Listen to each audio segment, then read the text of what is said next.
pretty sure this works. It doesn't seem to work? Question mark? Let's refresh the page.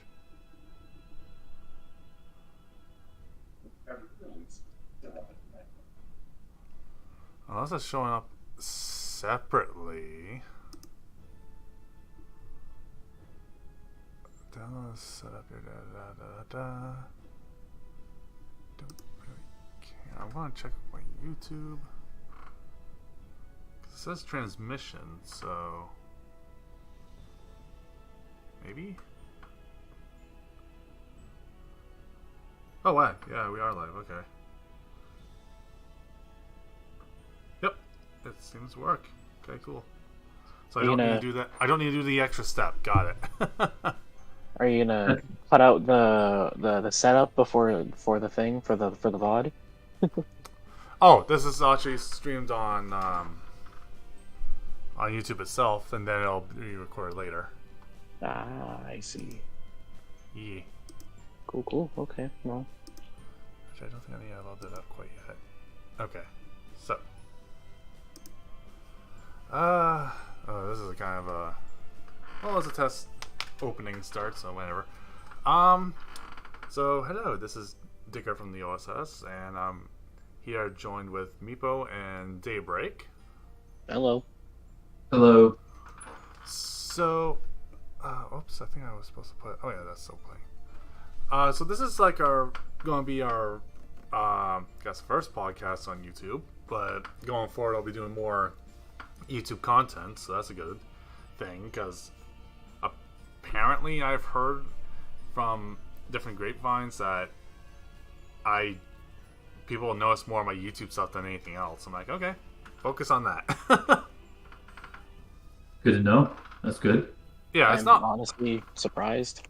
Well, I think they more notice it on YouTube than they do on Twitch or something a little bit more. So I'm like, okay, sure, I'll focus on that. Ooh. So there's kind of like since it's the first episode on YouTube, this is kind of like a wing it itinerary. So, let's just talk about some of the spoilers, some of the events currently, like the official ones, and hopefully some of the not announced, but hopefully what you guys think should be announced and locations for shop championships. If that's an idea there. That all sounds like good ideas to me. All right. Some good topics there.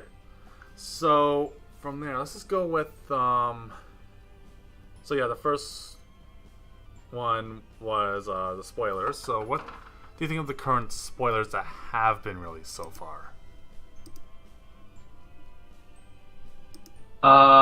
We can start with the beginning, I guess, with I assume we're talking about spoilers for the next set from Nightmares. Yep. Yeah. Well, I guess it's worth mentioning talking about Warrior of Light first, I guess, because he was technically our first spoiler, our recent one. There's been a couple other ones since then, but yeah, the main one that's also apparently the pre-release sleeve art, which will look really nice, to be honest. Yeah, those are some really nice sleeves, I gotta say. Right. So this is our first 4-color card, which technically makes sense because the Warrior of Light's like every element in the lore. So okay. So he's a forward with 10k power. He's a legendary, can come in full art or otherwise. You may pay with CP produced by backups to cast. Oh, you can only produce with CP. I swear I can talk. You can only pay with CP produced by backups to cast Warrior of Light, or you can cheat him out with shenanigans because that can happen. Like the old Tama backup. But that's beside the point. He has haste, first strike, and brave. That's pretty good for a body, anyways. Got all the keywords there. Yeah, pretty much. When Warrior of Light enters the field, due to your cast, activate all backups you control, draw 1 card. So he's basically +3, I think. No, he's +2 because you're paying 4. So 1 fire, wind, earth, and water. So yeah, you're paying 4. So you're plussing 2 off that. Yeah, and they're all coming from backups too, so none of it's coming from the hand if you're doing the proper cast with them. Yeah. So yeah, you're just plussing 2 essentially. And yeah, if you want, there's like an extra little gimmick, which is tap them, choose 1 4, deal 5,000 damage, which it's a neat little gimmick, but I don't see it being used a lot, even for him. I guess the big thing about that is he can use it if he wants to go toe-to-toe with at least a 15k body because of his first strike. True, so he can block, does the damage, and because this is a mechanic, you can block and then tap for ability to do shenanigans. Sure, why not? Yeah, so did we mention he has Brave? Yeah, he has Brave, first strike. Yeah, so he can. Yeah, okay, my bad. It doesn't need to block. He can just go in on your turn and get the aggressive on 15. Yeah, but he has the do to 5k as a tap ability, so he does. Yeah. Yeah, but well, again, just going under the concept of Brave, he doesn't tap when he attacks, right? Yeah. So I mean, like if you want to do 5k, you can block with the 10k. If it's not dead before he dies on resolution, you can tap him to go pop for 5, and then the thing will die. Yeah. I mean, the first thing I have to say is I absolutely love this card to the death. I am very biased towards Chaos, Garland, and Warrior of Light. So right. I mean, it's amazing to see such a nice, return to FF1 love. Right. I wonder what they'll do for Garland and whatnot if they bring him in. Because that's a little bit more of a gory... Well, it is a gory game for Final Fantasy. It's like the second rated M game for Final Fantasy, so... and he's a prick. He is a literal prick. Like, his attitude is like, I don't care. Go to hell. Literally, he'll say, go to hell.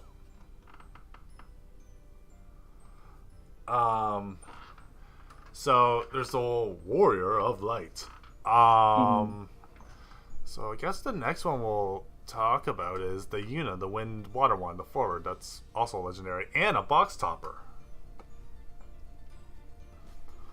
So I didn't realize this was the box topper. Yeah, the Yuna is the box topper. I was kind of confused for a minute because they did a bunch of Dawn of Heroes spoilers, and then they started doing From Nightmares because it's coming up, and I got it mixed up, and I thought the Yuna was from Dawn of Heroes, and I was like, what is happening? I don't know. The spoiler release order is a bit whack, which is something I was going to mention right now. Yeah, I mean, I get the whole Endwalker thing, but... Not even just the whole Endwalker thing. It's just kind of the way that they're doing it right now. It's like, what's the thing? Again, I thought that, they're putting a bunch of leaks out now for the next set, and then they've already previewed like a bunch of stuff that's coming in the set after it. So it's like, I'm nitpicking a little bit. It's just a matter of being confused as to what set had what in it for a little while. Because I know for me personally, I'm not 100% keen on going into From Nightmares. From Nightmares seems interesting to me. Now, they did do the whole Sign Cloud, which will be that. That's fine. That's a thing. Yeah. Though apparently the Estinian from Dawn of Heroes is going to be different. It's not signed, but it's going to be a different style foiling, which I'm guessing is going to have like a rough exterior on the card art, similar to like Bandai like Dragon Ball cards and whatnot. Yeah, it's basically an SP for Final Fantasy now, or another version of an SP in Bushido terms. Yeah, well, Bandai kind of uses the same terminology a little bit. Yeah, well, I can't call it an SP because we have sign cards already. So I think I'll bump the sign cards up to SSP, and then the Estinian into SP because it's gonna have like texturing and whatnot. True enough. Okay, so we kind of got off a little off track, but whatever. So no worries, it's kind of relevant. I'm excited to hear that he's a box topper. I'm glad they're using this artwork for you, and I was like, hey, I completely forgot that this artwork existed. Yeah, right. So she's a forward with 8k, job Gullwings, from Final Fantasy X, or 10-2 technically, but whatever. When unit enters the field, choose from 4 opponent controls. If its cost is equal or less than the number of Category 10 characters you control, put it to the bottom, put it at the top or bottom of the owner's deck. So that's pretty good, considering you can either, if you can't attack that turn, you just bottom one of the boss monsters or whatever. Or if you're able to attack and that's the only thing they have up, just put it to the top and you can hit it in damage. That's not bad, actually. That's really good in some cases. I mean, going by other game logic, top decking and putting it to damage right away is a great way to... And she's wind water, which is okay. Give something that doesn't need support even more support, yes. Right? It technically makes sense to her colors that she's been in. Yeah, like they've put her in a lot of blue and wind stuff, so it's like, okay. Was she in a lot of wind stuff? She was, yeah. She was a couple of wind. Starter unit from the custom deck is wind, yeah. And mono art unit is also wind. She also has a damage 5. So when you're at damage 5 or more, when she enters the field, search for one Category 10 character of 6 costs or less, and play it onto the field. That's really good. Yeah, I'm not surprised they only made it 6 or less. I don't like these words you're stringing together. You can just go, I play her at damage 5. Kamari. Yeah, so well, yeah, because can you imagine if it was 7 or less? Like, no sin, go away. or no, right? Or no, Braska's Final Aeon. Oh yeah, Braska. No, he's a 7 cost. Well, that's what I'm saying. That's probably why they kept it at 6 and below. Yeah. Now, if it was 9 and below, oh my god, you're playing that. Well, if we're saying 9 at this point, just take a 10 character and eat it out. I'm saying, like, no sin. Like, they have to put a number there just to prevent those 2 big cards from just existing on the board at that time. Yeah. But still, I mean, the fact that you could just go, yeah, I'm just going to put Kamari here and, Protect Yuya? Which Kamari? There's all of them are pretty decent, I think. So. It says characters, so you can theoretically get backups or forwards. You can get the backup one that puts the Ronso counter on her, so she can't get like damaged down by like enemies. Yep. Get a free backup out of it. You can also, it says 10 characters, so you can put the 10 monsters on there too. Yeah. So that's pretty good. So she just basically puts something to the top or bottom, and if you play at a certain time, you can just go do that and get something out, and then it's just like, I'm an AK body now. Hi. Amazing comeback potential. Yep. And technically, if you were to... I just thought something. So, put some top at the bottom, whatever. Then you search for a 10 character of 6 costs or less. Brother, search for a 10 character. Hey, I got that. Play something else with... She's card name Mina, so just tap for Veil for blah blah blah, untap, and oh god. Shenanigans will occur with that, because you're almost gonna technically, yeah, you're almost going plus/profit off her playing onto the field once damage 5 hits, right? Yeah. Wow. Yeah. Yeah. Just get a backup and +2 and all. Wow. Okay. Sure. No, my question is, how many times do decks actually like wind water drive into like the 5 damage range though? I don't know if this new set will allow shenanigans like that, because usually Water Wind doesn't like to do that, but then at times has that one card where they want to do it, and so they just do it as like a clutch. Yeah, but I get that, but my whole argument is like, is there going to be is it going to be a regular thing, or is it literally just like a clutch effect? And yes, it's an amazing effect, don't get me wrong. It's just, how often will, I guess, the better players or whoever you're facing let you get to the 5 point and kind of let the units snowball. Because I've heard a lot of, don't put them to 3 unless you're confident, don't put them to 5 unless you're confident, Yeah, because if you have them at 4, it's like, do I attack with one more and risk it for the biscuit, or do I just stay put, then boom? That's true. That's a true point. Let's see. So next ones, there's going to be a couple of them here, so I have to look at the translations here. Falsi Anima. So, Lightning Fire, a 9k body heroic from 13. When Falsi Anima enters the field, choose 2 cards in your break zone, remove them from the game, At the end of each of your turns, remove the top card of your deck. Then, if the number of cards removed from...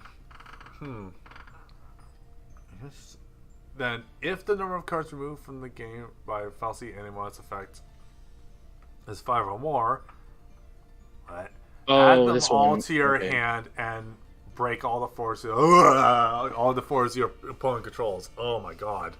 Yeah, so long-standing Gutskill was a board wipe. Oh my god. That's a thing. Wow. So the big problem behind this is it has to be the same Falsy Anima. Yeah, that's what I've seen turns. talked about in discussions. So you can, so basically you could, it has to be the same one. So even if you were to bounce them and play, actually you can bounce them and play that same anima, right? Or does it have to continue? No. So when the card leaves the field, it is no longer considered the same card. Oh, okay. Yeah, so when you replay it, even though it's the same copy, like you both can physically see it, the game does not see that as the same anima. Oh, so you can't really. So blink then it either. the timer starts over again, so to speak. If we're understanding the ruling correctly, that's usually how it works for most card games. Yeah, so even if you blink it doesn't really do anything either. Yeah. So he needs to be alive for 3 turns, I think. Yeah, actually, because he does 2 on play. Next turn 2. Yeah, next turn 2. So yeah, so. Well, it says choose card you break to remove a game. At the end of each of your turn, remove the top card from your deck. So on one turn, he can do 3. Next turn is 4, and then that other turn is 5. Yeah, right. But at least he's a 9K body, so you have a way to pump him up or make him survive a little bit, right? Yeah, if you got some way to protect him from summons and abilities, it could be a thing. Yeah, I mean, Lightning Fire doesn't really have that in abundance like other colors, but... Is there anything that comes in the deck that would help that out? Maybe there would be.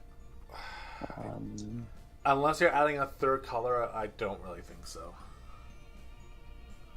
Water does a lot of protection, so that's a thing. But you're splashing in a third color, and that's kind of like, Yeah.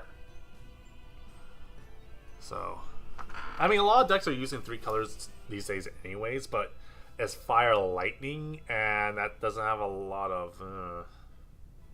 No, actually, it could work. The only mana fixer you can do is the Class 6 Moogle, which taps for lightning and or water. So if you want to splash in water, you could just do that, but you're basically digging into at that point. That's a bit steep, I think. Yeah, I think his effect just puts a really big target on his back. He's going to I feel like he's really just... Yeah, I think he's there to be more of like an intimidating boss card that, like, when you simplify the game state to a certain point, you can just drop him and he'll carry you, but... Yeah, no, that's true. He could just go, hi, I'm here. I could be a threat.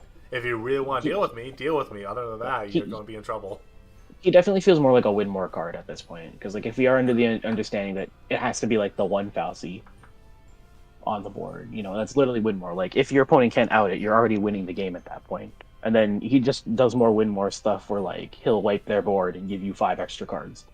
Like, again, you were already winning for this to go off. Did you need to do that? Really?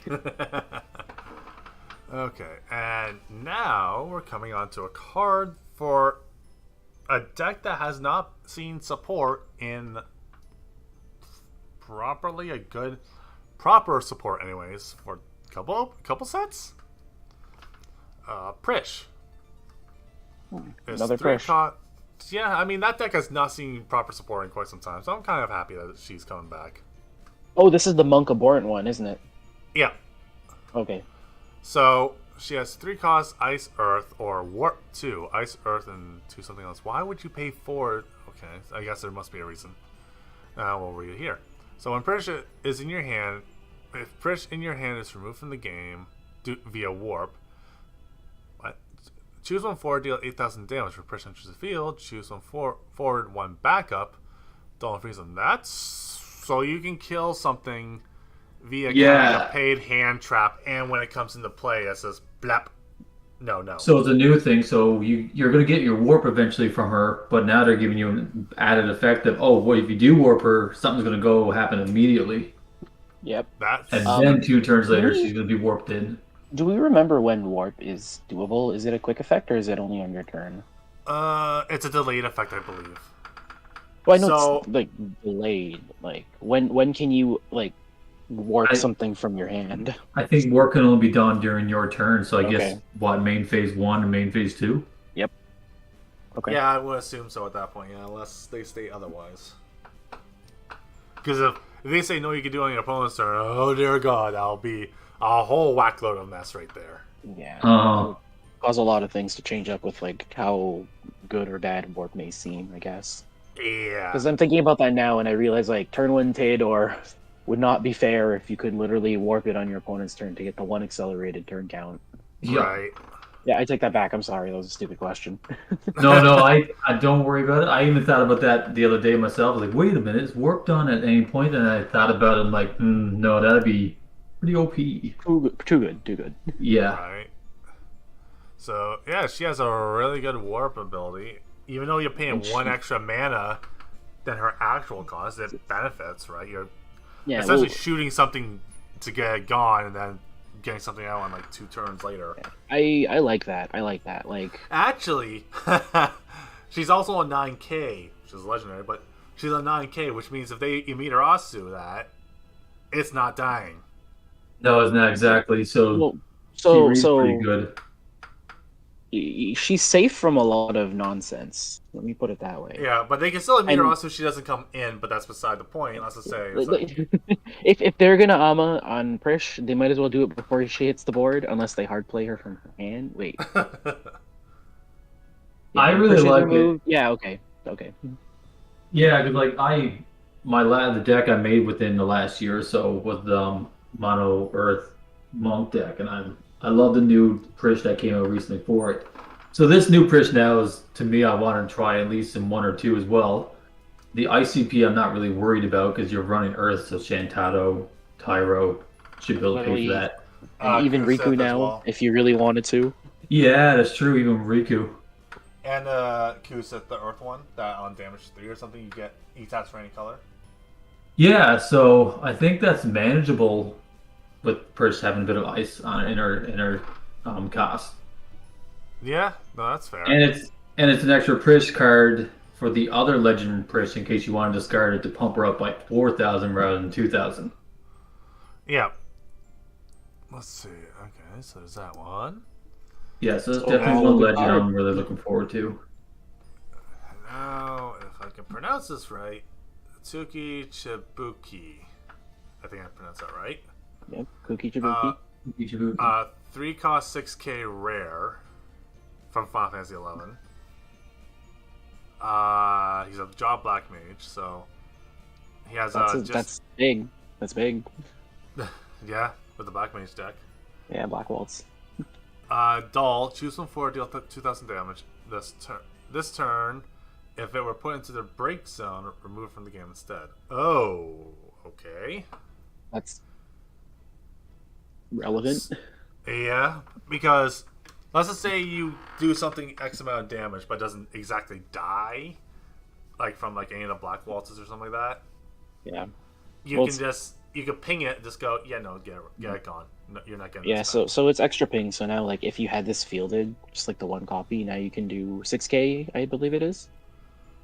If you get Black Waltz plus this for most smaller Yeah. things, and then because of the whole dominance of like mono water right now, not or removing it instead of break zone is really good to keep things from going in there for Leviathan to come scare you.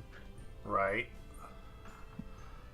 Am I correct in saying that if you Brynhilde or something, let's say 7k, you do 5k with Brynhilde and then Dull and do the last 2k, would you Yes. draw off that and remove it from game? To read Brynhild again. One quick think- second. I believe the forward he deals 5k to hits the break zone. Draw a No. card, This card says instead of. Ah, Let fair me- enough. Let me read That's Bryn. fair. Yeah, when it's put from the field into the break zone. So you'd miss the Bryn draw because again, Mm. it's not being put into the break. Yeah, Okay, instead of just going there, it was like, nope. It just misses No, it doesn't right against the count. break It zone. doesn't count over Brynhilde. Yeah, this is a common thing that happens in Yu-Gi-Oh, where we remove things instead of putting them in the grave, and then you get ruling discrepancies. Yeah. Yeah, because it doesn't hit anywhere in the graveyard, break zone, or otherwise to go, hey, I do have effect. It just gets banished outright and doesn't do anything at that point. Like the whole 5 CP unit backup in Chaos Walker from back in the day. True. Let's see. Cool effect all the same though. You just do a bit of ping damage, which is not hard to do in fire, and he'd be the last little bit, and then you remove from the game. Yeah, I mean, it's good that he's doing 2 instead of 1 because that's a little bit better actually. Yeah. And like the only thing in fire that removed him from the game once it got put in break zone was Bahamut summons. Yeah, it's just a bunch of summons. There was one. Actually, there's a new forward. It's Pain, the 6-cost EX forward.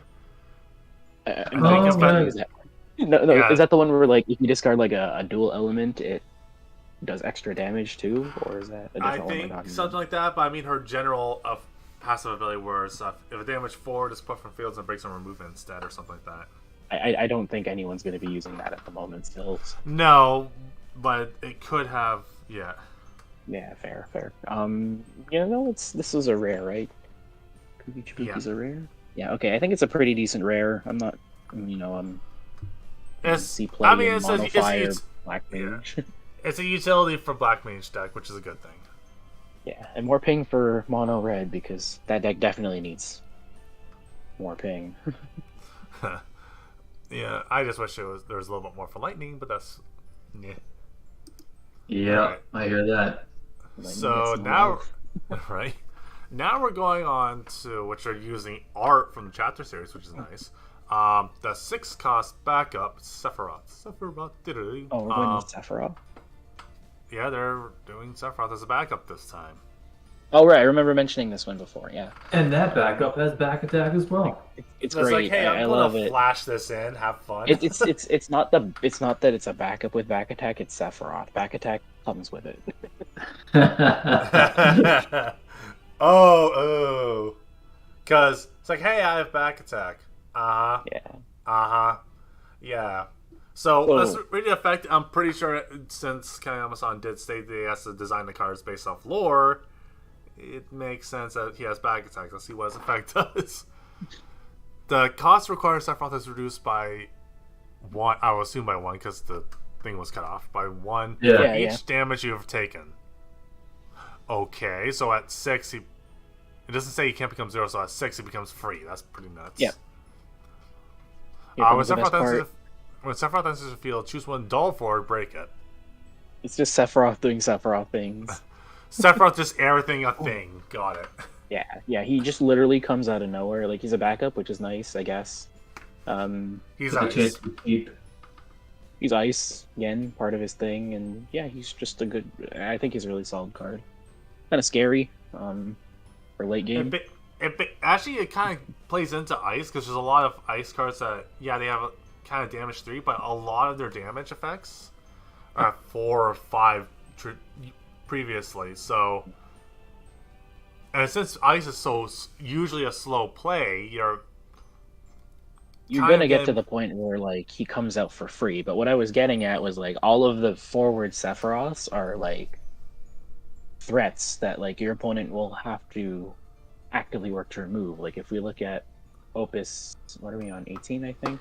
18 Sephiroth, the new Lightning Ice one. The multi-element one, yeah. Yeah, the multi-element. Like when he attacks, your opponent like loses a thing or he like dulls a thing. Your opponent's gonna want to get rid of him. So like, you're not technically always gonna have a Sephiroth on the board. So like when the late game comes and you have a backup space, he comes in and gets you a quick knock away. Gives you the CP, and then you can basically hopefully effectively win the game from there.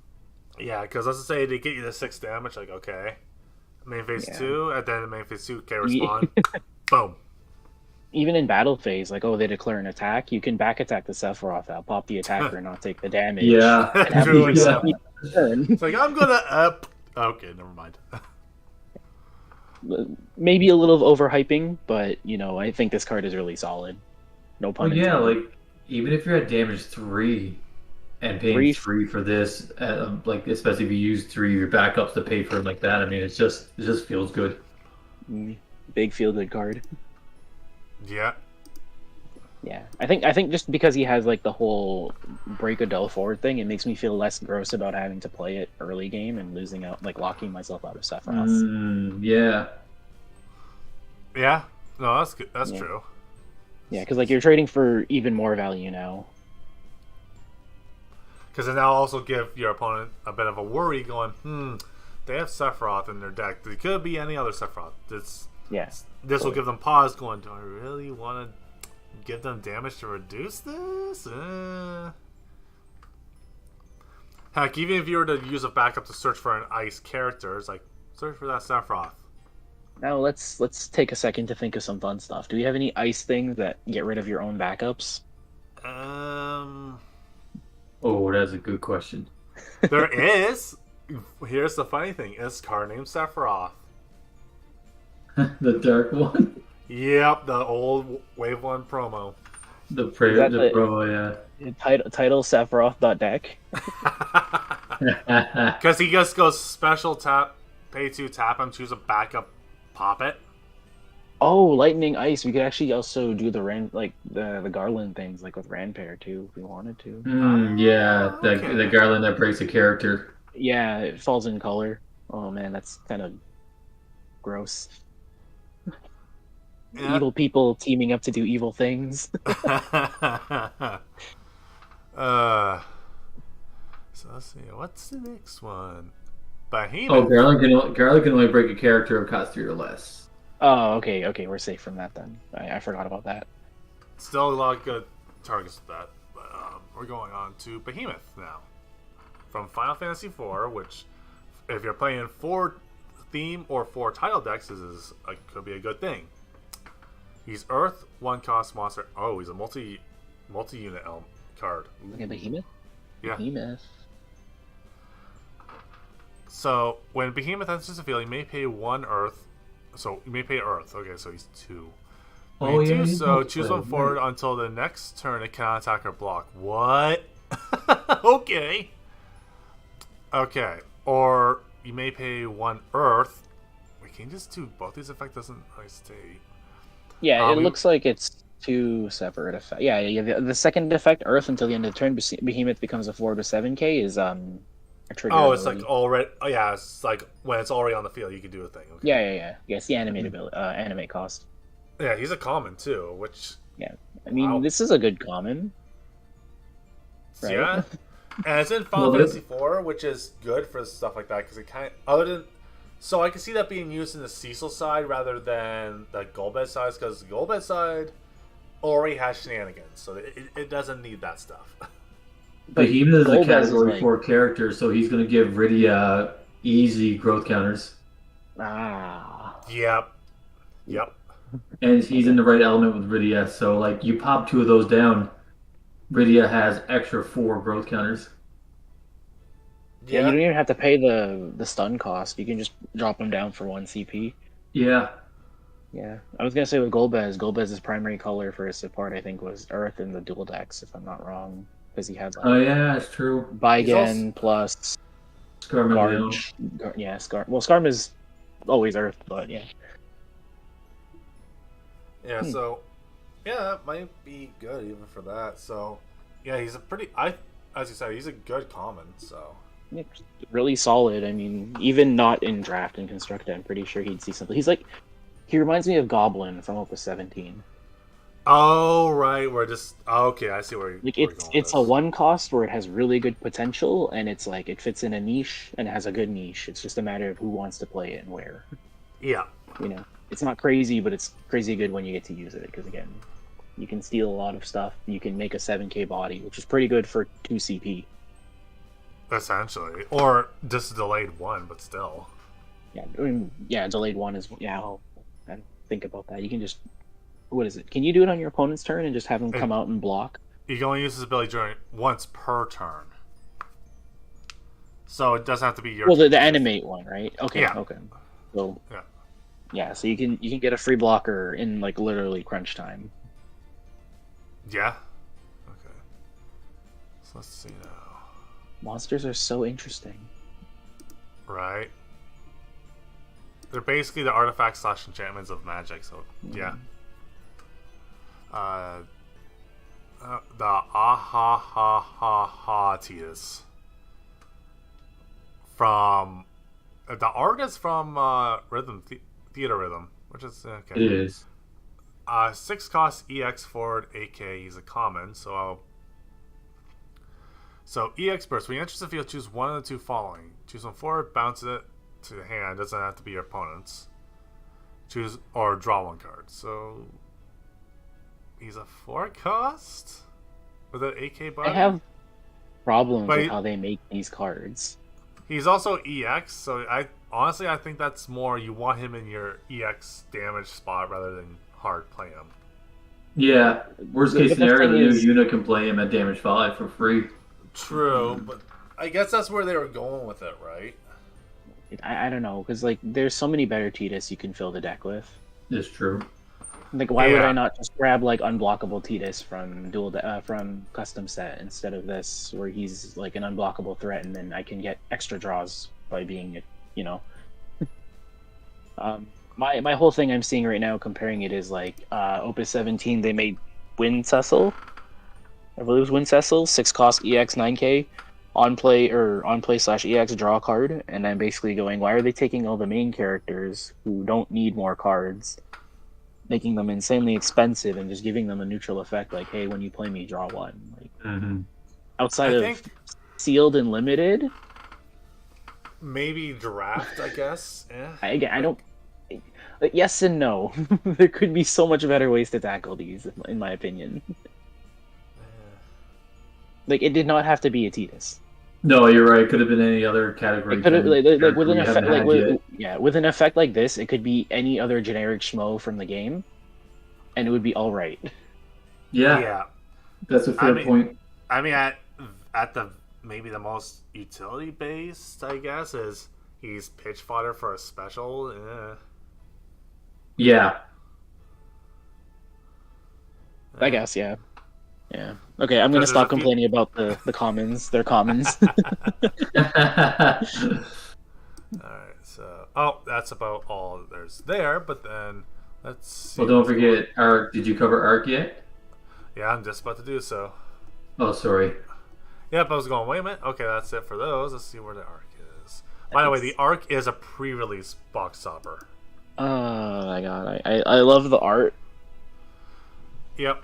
This card is so niche. I don't know how to feel about it. He's a 9-cost dark summon. Yep. So yeah. Let's see. The cost required of the cast arc is reduced by the text is kind of cut off there. I would assume by. It's just the cost of the highest cost dark forward you control. So, for example, if I have like a 4-cost Kamino, arc is reduced by 4, so it becomes a 5-cost. True. Okay. So yeah. So for the dark forward you control, choose one for opponent controls. Break it. Your opponent discards 2 cards. It's dark, so it can anything can play it technically. Yeah. Yeah, but the whole thing is like it's made for like playing like mainly using dark stuff. Yeah. It's like I don't think anyone's gonna go all the way to 9-drop this unless they're playing a gimmick deck. And the first thing I think of is Necron Ice Dark. True. Which is where it's really useful because again it falls into Ice's discard and it gives you a break. But again, it's a very gimmicky card, and I'm pretty sure someone's gonna find a way to make it work. I mean, there is a way to cheat it out without paying the actual cost. Summoner with either the 5-cost Rydia and or the 4-cost Garnet. So I used to have a summon deck, like a summoner deck that kind of did a combo where Rydia did her thing. You pay X, let's say you have X amount of cards in your hand that are just dumpster fire, but you want to make sure you have the likelihood of casting a summon from your hand, so you just do Rydia, then do a thing, pitch the cards, because it's pay X, right?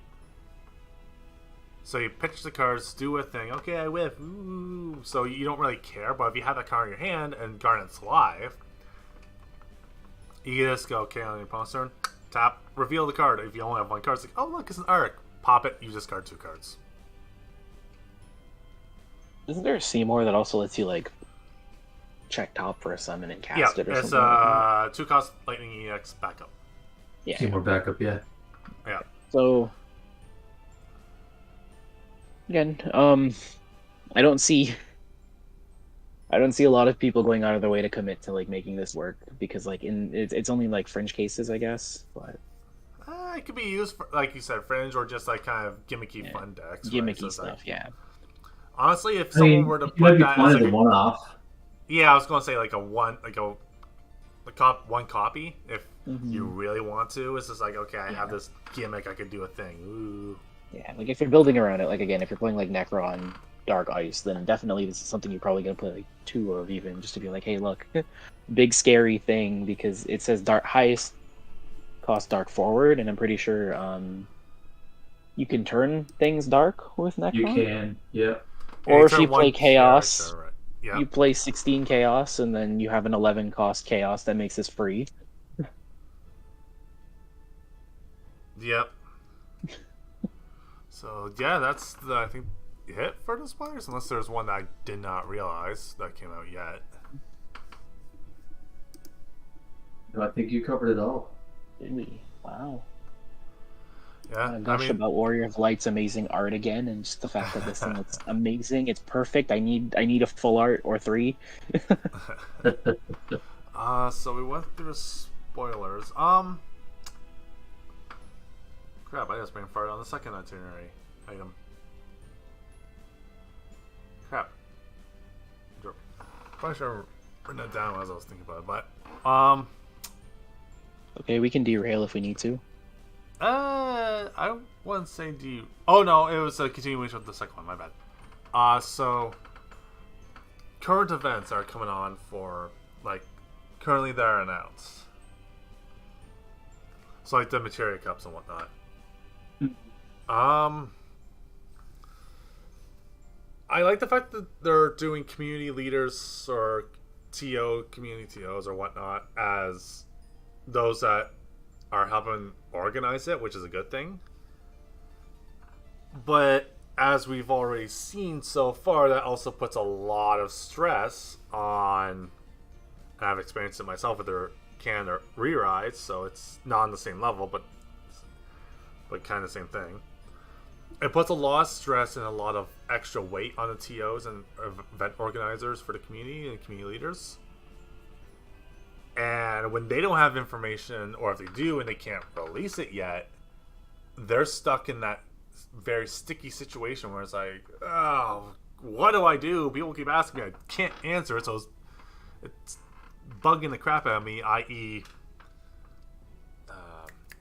James, I think? Yeah. From the NA that does stuff in the US.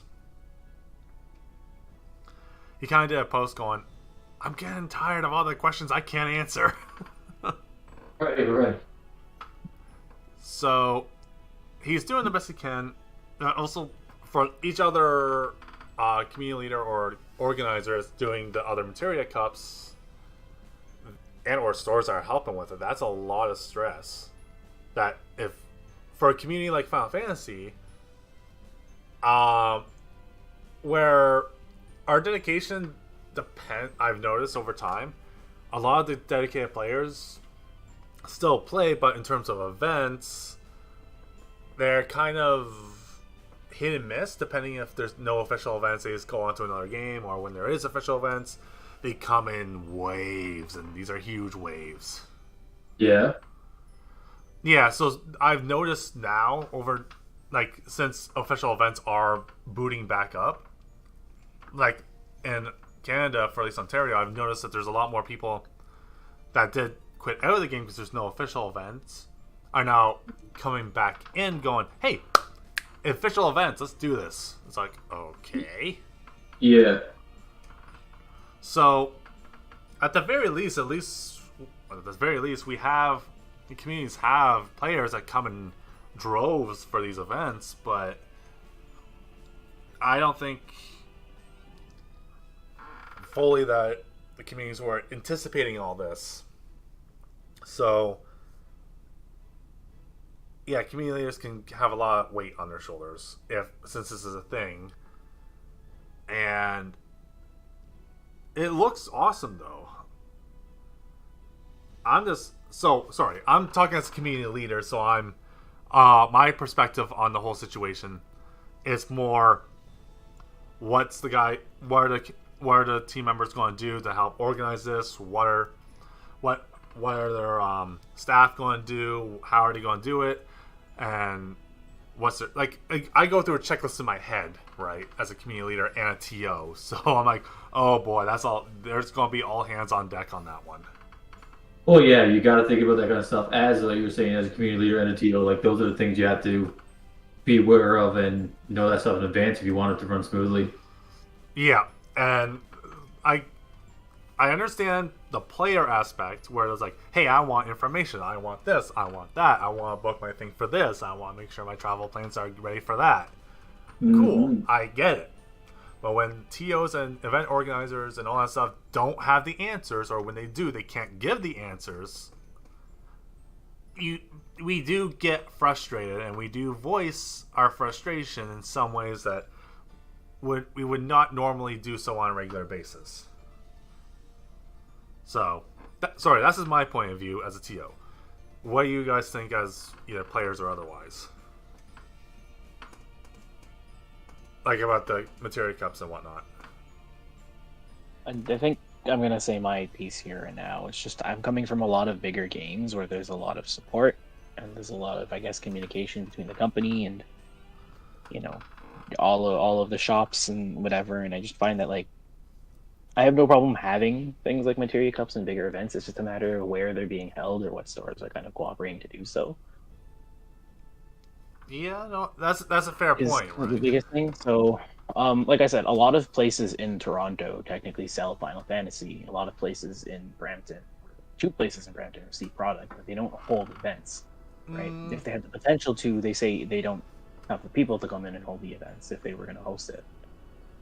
What I was thinking mainly is just kind of the venue / location of where the events are is one thing, because again, I won't sound like a broken record for some of you, but you know, I have to travel like into Kingston, which is like an hour or something into the basically what I would consider the middle of nowhere in Ontario, whereas, you know, an hour into Toronto. I mean, right? If you're going like, so you said an hour into Kingston or an hour to Toronto, so you're like between those two, eh?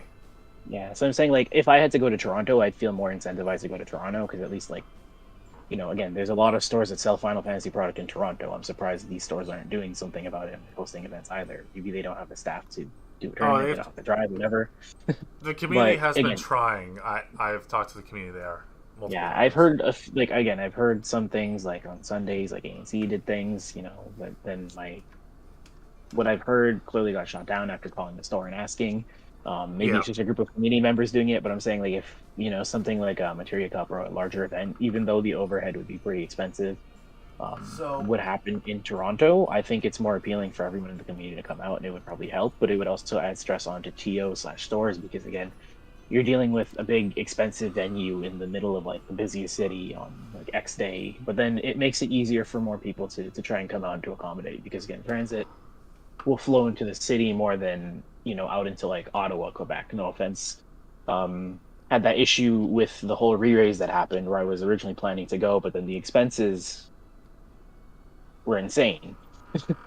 Yeah. No offense, again, just saying, like, my point of view on that was. And then on the whole topic of people showing up when there's, like, official events and everything, yes, that's a normal thing. Usually when there's new product releases or when there's a large event that comes up, a lot of people are going to come out of the woodwork because they want to have a chance to win those large events and to get the prizing. There's only rare fringe cases that I've seen where things like Pokemon just randomly got big for no specific reason besides it's Pokemon, right? And then you see an influx of people coming in, but then after a certain amount of time that peters out, and then, you know, the community returns to being casual for a few months until the next set release, and then after the first 2 weeks to a month, and then it goes through its cycles. Yeah. Now, I'll state this as well. But sorry, I forgot that afterwards. I was going to see what your thoughts would be. But I'm also going to state that the official events in Canada, we aren't getting a Materia Cup, but we're getting shop championships, which from what I remember reading, is top 2 from the shop championships. Well, they're not really calling it nationals, but it's basically Nats as far as I can tell. So it's an invite to Nats. Yeah, so top 2 get the invite to Nats. Okay, so that's valid. But what stores will be holding these events? Like, how do we determine a store is capable of holding a shop qualifier? So they have a bare minimum, a literal bare minimum. Otherwise, even the shop championship, if you were to report it to Square Enix, it won't count if you don't have the minimum. So I think I know where you're going with this, because you mentioned previously that you need a bare minimum of like 8 people in the store 8 attending the event. Yeah, which is fair, but also silly. It's I get it, it's fair, but then it also leaves a lot of weight on not just the TO, the shop, but it also puts can put a lot of stress on the players, because then everyone's worried, going, oh crap, okay, I'm going to go there, blah blah blah, and then let's just say there's 7 people at a shop and they're waiting for that 8th person to show up, and they don't show up for whatever reason, either legit or they just ghost everyone, just don't show up because they feel a depressed state and want to leave their house, or whatever the case may be. Yeah, so life happens basically, and then they can't make it. Yeah, and then that means inconsequential, but also not. It just happens, and there's nothing I can do about it as a TO. There's nothing the store can do as a location for it. It's when that player that didn't show up, and they're the 8th player to make it count, and they don't show up, and then they show up to another tournament with those same players that came by for the shop championship, there's going to be some passive-aggressive animosity towards the player. Yeah, I know. That's a community-based thing that is far below Square Enix's concern, to be completely honest. Well, yeah, but as a community leader, TO or shop, that kind of does. Yeah, between that's where the disparity kind of comes from. And there's, I have some things I would like to say that I should not be saying on stream, which I can bring up later. Yeah, there is one thing though. If people want to be able to do these, instead of saying, like, yes, the minimum is 8. But if you want to make sure there's wiggle room or anything like that, to make sure that you're not going to be screwing people over and other stuff, you have to technically say a bare minimum of 10 or maybe 12 have to show up for whatnot. So why? I'm saying as an idea because that way, if, like, I don't know, 2 don't show up, you still have 10, or 4 show up, you still have that minimum of 8. Okay, so you're saying, like, artificially inflate the number so that you get your target. Yeah. And even things go wrong. So that's So that way, it's not. It's not immoral or anything. It just kind of, I think it puts more pressure on everyone and makes it a little more stressful than it needs to be for the ease of the TO. No offense. Yeah, no, I get it. It's just like.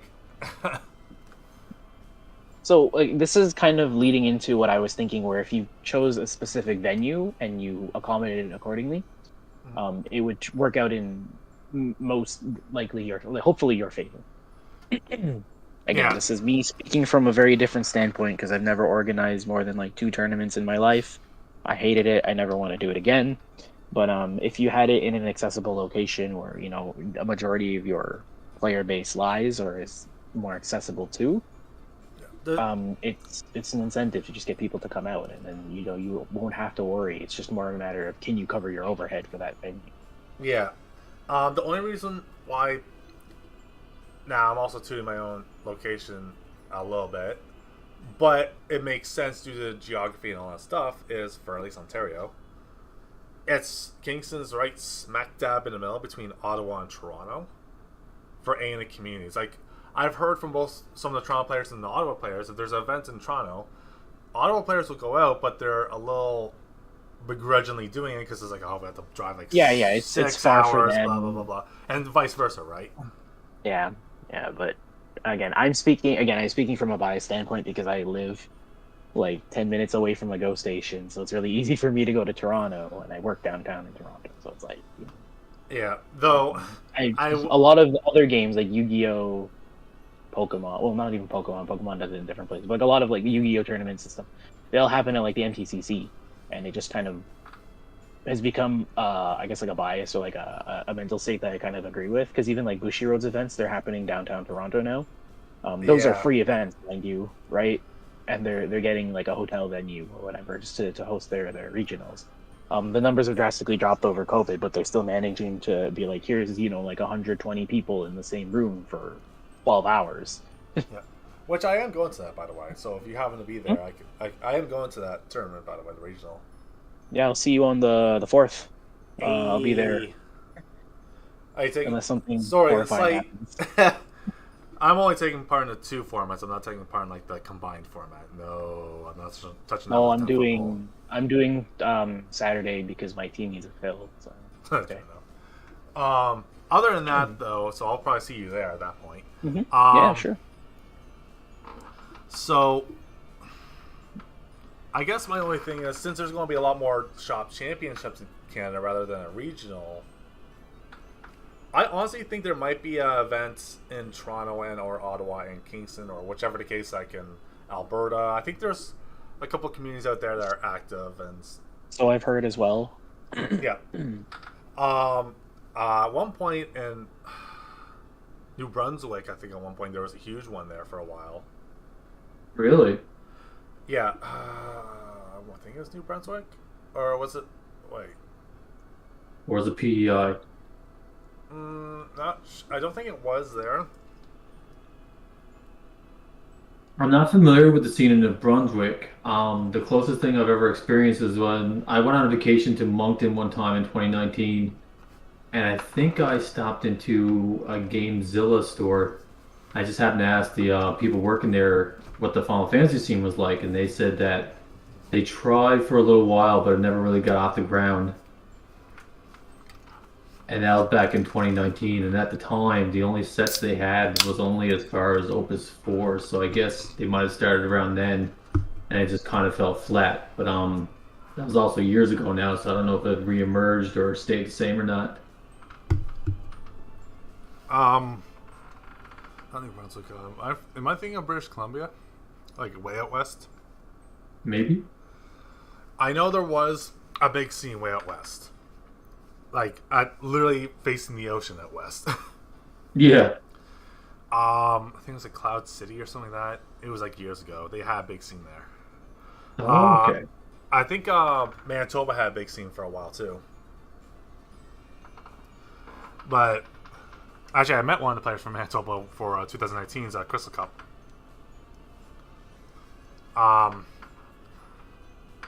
I don't know what they'll have, but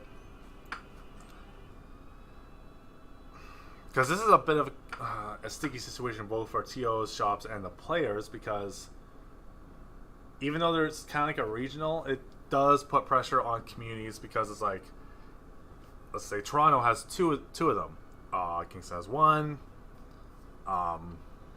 Ottawa has two, which there will be one in Quebec, but they won't do it, sadly, because there's at least 2 stores that would love to do it in Quebec, and they just it can't happen due to Square Enix's own rules. Yeah. I'm gonna ask about that later, not now. True. Yeah, makes sense. But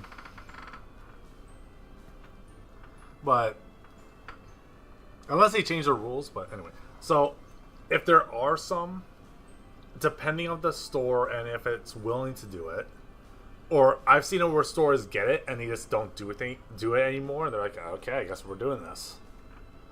So they're put in a sticky situation where they're relying on the communities of other areas to give them product to sell and yada yada yada and like so on, right? That I say that because I kind of had to help with Re-Rise with that in that regard a little bit. Other than what? Yeah, you assist with that, didn't you? Yeah, other than what the shop already had in terms of physical product, and the stuff that Shell sent the shop for promos and everything. I was technically helping with supplying the singles that I had. Well, technically I was going to sell them anyway, sell their stuff, but that's beside the point. I supplied the singles. I was helping organize some stuff and everything else, so I was like, oh boy. So I know, not as big, but I know the kind of stress that I can have for both shop and community organizers, because I've kind of dealt with a mini regional. So yeah. So it does put shops in a bit of a pickle, because there was more people coming out originally for the re-rides, and then they just, when the states got announced, and they just changed their plans to that immediately. So I was like, oh well, we could have had that, but it didn't happen. So oof, okay. So that's why I'm thinking, if a shop gets chosen for a shop championship, they're dealing with a situation where they don't really facilitate the game anymore, but they're chosen. So like, oh, what do we do? That's interesting. I thought that there was this whole stipulation by the company where like you'd have to like buy X amount of product every set release or like something like that before you were considered for doing events like that. I don't know. All I know is that because I was talking to one of my local stores. I know the owner for a long time. Yeah. And I told him, hey, I want to buy all your Final Fantasy stuff. I'm like, can you hold tournaments? Can you get promos? And he's like, well, I reached out to Square Enix, and he's like, they refused to talk to me or refused to give me support because they said I have to buy product first. But he's like, I'm not going to buy product unless I know there's a community and they're going to give me, stuff to incentivize people to come out. Yeah, and that's kind of the kicker, right, for community. So everything's in that hideous loop of buy our stuff, but we're not going to let you have tournaments until you buy our stuff, and we're not going to play in tournaments until you have stuff to make us want to come to a tournament. It's a vicious little loop. But yeah, it's a little cycle, which is why I'm concerned about like what's happening here, where you're saying like stores don't support the game, yet they're still being considered. I think high-level events. From what I experienced, the stores got chosen, but there was a miscommunication, and either stuff was hyped too much, or like whatever, or it was a delay of going, hey, I don't run events, and it just finally got to Square Enix, and then they already announced the location. They're like, well, okay. So, okay. I think that's more what happened was the information of them before it reached their basically their desk of saying which stores are doing it and which ones aren't, was kind of delayed between them announcing the location and then they get the information and they're like, well, okay. So no store has been selected yet in Canada, have they? No. Okay. So that's why I'm thinking, what stores would people think about?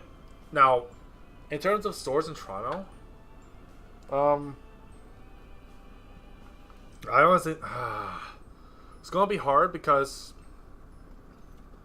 I don't know if there's any stores that do events, or if they get chosen, they would do the event. Toronto, if we're speaking about the downtown core area, I think the only place that would like air quotes feasibly able to do it at the moment that I know, which has Final Fantasy product, would probably be like 401 or maybe which location for a long stretch. Which location? Either 401. Preferably Toronto because they have the space to support a venue. Yeah. Oh, they have 2 locations? Yeah, they do. Yeah, Toronto location. They have like an upstairs play area. Is that the one on near Chinatown, or is that the other location that you're talking That's about? That's ANC. ANC is Chinatown. That's Spadina and College. 401 is by Bloor and. I didn't know they had it upstairs because when I went to the one that's like. Oh wait, no, they moved. Sorry, they moved. They lost the upstairs. Never mind. Yeah, I was going to say, wait a minute. Yeah, they lost the upstairs. I'm sorry, that's my bad. I forgot about that. So which means they have less room. Yeah. But they're in downtown, so they could literally get a venue beside they could book part of the MTC, the Toronto Convention Center. Again, it's literally just down the street, and it's not like they're not hankering for money to fund something like that. Yeah, I know for me, Action Box is kind of in the same boat, where if we don't have enough room, we just booked the convention center just like down the street and parallel or whatever. It's Yeah. at most you're walking 30 minutes if there's heavy traffic to the shop, and you basically just to get across the street and walk up. That's it. Otherwise, it's like 15-minute walk, and they have the product and whatnot and everything else. So It's not too bad. yeah, and there's I think plenty I'm of. gonna sum it up. Yeah, go ahead. I was gonna say there's plenty of parking at the convention center that's nearby. It's a them. convention center at that point, right? Because like you're Yeah. expecting to have so many people there, right? Yeah, well, if we get enough people that are confirmed, like 100% confirmed, and it's over the amount that we can host, or we get people that are allergic to dogs, then we're like, yeah, we're renting the convention center because the shop does have a dog, but we also know that Well, see, it's nice that I've learned this now. the dog may yip his little mouth off, but his bark's worse than his bite. Unless you specifically start bugging him physically, like yanking his tail, he won't bite. But that's beside the point. Like they said, yeah, we'll rent the convention hall for like if it's a 2-day thing or for a regional otherwise. Yeah, but I'm just saying, like, again, for the whole concept of like depending on what level these tournaments are supposed to be or how big the expectation is, right? Like, it would work out in favor of the event if you made it look like a big event. It's going to be a weird. You know what I process. mean? Again, I'm saying things for a small game, and I don't want to compare it to Yu-Gi-Oh or Magic or Pokemon. It's kind of hard to compare it to the big three, honestly. Yeah, I don't want to compare it to the big three, and even for like the scale that Vanguard does things, like it's really bad that I'm saying, hey, look, Vanguard does it, it's free, and like, you know, it's obscure in this area of Ontario now. Like only like two stores, maybe three actually support Vanguard in Brampton, Mississauga. Yeah. I'm generalizing. There's another store there's some stores out there that I don't know, but I know like Untouchables and Upper Hand are in competition still. So, you know, they're the Mississauga venues that support Vanguard, Yu-Gi-Oh, like all the games that they can get their hands on still. But like in Brampton, nowhere does it anymore. It died out. The only place that does it is like Cardboard Memories, but they're super casual. Yeah. I mean, I will probably see if I can talk to some of the other people in shops and whatnot. Obviously not during the Vanguard timing venue, but I'll probably talk to players afterwards and see, because I think I'm taking part in 2-day events. I'm not sure. Yeah, it's a 2-day thing. I mean, I don't know. So again, off topic here, but literally for Bushiroad events, a lot of people literally just go for the promos and the giveaways. It's not about like actually playing through the event unless you're actually gunning to win. It's the fact that the way Bushiroad distribution is that because the promos are locked to one event that only comes literally twice a year, and the promos get insane inflation and whatever, people are literally trying to make money off of the stuff they're giving them. Right? Yeah.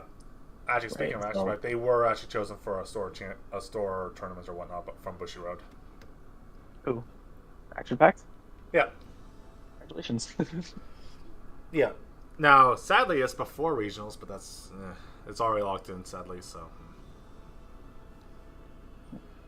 but, yeah. So, if I don't know how that would equate, because obviously Square Enix does their own thing and whatnot. It's separate from other companies. But I've noticed until the Magic thing for judge programs is that dust has settled, I don't see any other companies doing judge program tests for a little bit. Minus, Bushiroad, because I don't think they care. They're just like, okay, whatever, we do a thing. So, Well, they have their judge program, right? So yeah, they still have it. They still did it, but most other card companies are not, as far as I know, not doing it until the Magic shenanigan with judge programs and all that stuff blows over, right? I guess. Well, Bushiroad technically isn't really in realm of that thing because they're like Singapore/Japan based. Yeah.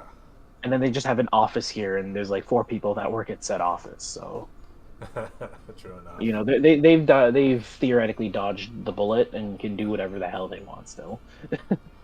Yeah, that's true. I would say that, yeah, it's a little bit difficult to gauge how the do things on like Store Championship for Square and whatnot. Again, Because I'm as much trying- as either Bushiroad, Bandai, Wizards, or whatever the heck. Mhm. Wizards actually is a bad example. My bad. But That's okay. Don't worry. as much as the companies like to say they talk to the fans and whatnot, some do. Mm. I think Square Enix is a little bit more involved with the communities than other companies, and that's from what I've seen. Like I've seen Shell post on the NA page, and then I've seen on the European page at one point. Don't know if Tim. I think Tim still that rep for EU. He'll post on stuff like from their own personal accounts, right? And it's not like yes, they'll do posts from like the Square Enix FFTCG EU or FFTCG NA or whatever the heck. But I have seen personal posts from Shell or otherwise, right? I'm having like trauma flashbacks to Buddy Fight when it first started playing, because we had a Bushiroad representative that would actively interact with the community as well and go back and forth. Yeah, but It's a good thing again. So I'm gonna phrase it this way and try to be very careful with my wording, because again, I pay respect to all the people who are working in the company. They're clearly doing their job, and I'm not saying they're not, but it's like there's only so much that we on the NA side can do, and you have to remember like the game is being produced on the Japan end or the Asian end, and there's possibly a disconnect between those branches or those ends. So NA could be doing everything great, and they could be, you know, super interactive and whatever, but it's not going to dictate or have as much heavily weighed pull in dictating what comes out in the future, because ultimately that comes up to, again, JP side, Asia side. To my understanding, because again, I'm going off of very weird past experiences after interacting with like Bushiroad and stuff. Like Konami as a company technically does listen to its people or its community. It listens to the players, not in the right way. The common joke about Konami listening to the players and just upgrading everything's rarity to make more money. But they do listen, because then they give us reprints, right? For Yu-Gi-Oh, there's a lot of reprints for a lot of things that need to be addressed. The ban lists are always questionable, but again, I'd like to think do their best.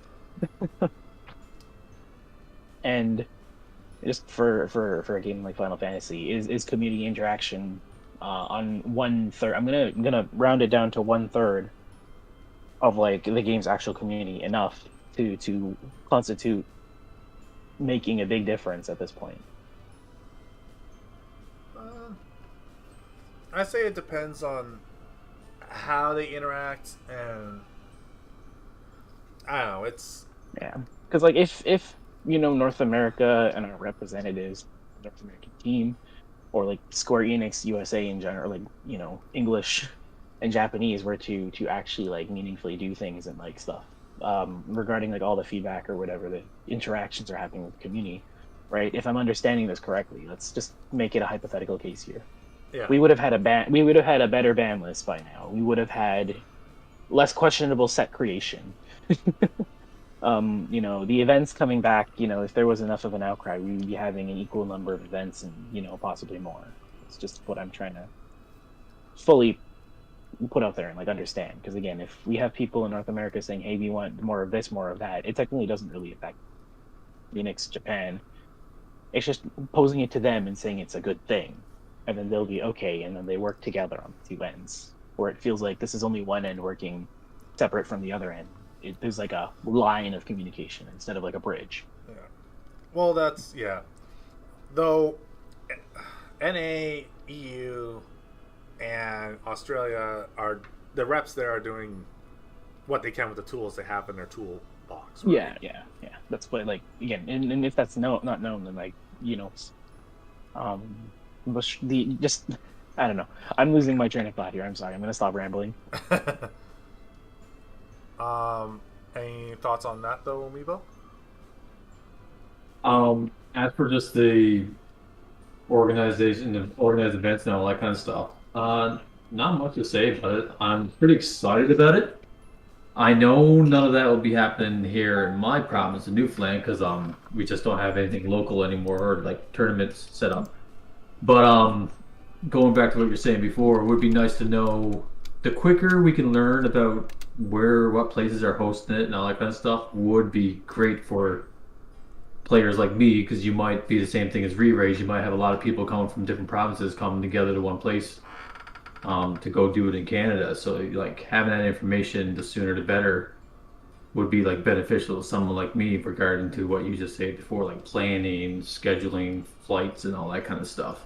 But all in all, like I'm really optimistic about it. I think just hearing the news that there's materia cups and organized stuff to me is exciting stuff. It's the kind of stuff we've been wanting for so long, especially now that the pandemic's over and all that kind of stuff. And like, I just want it close so I can go to it and play.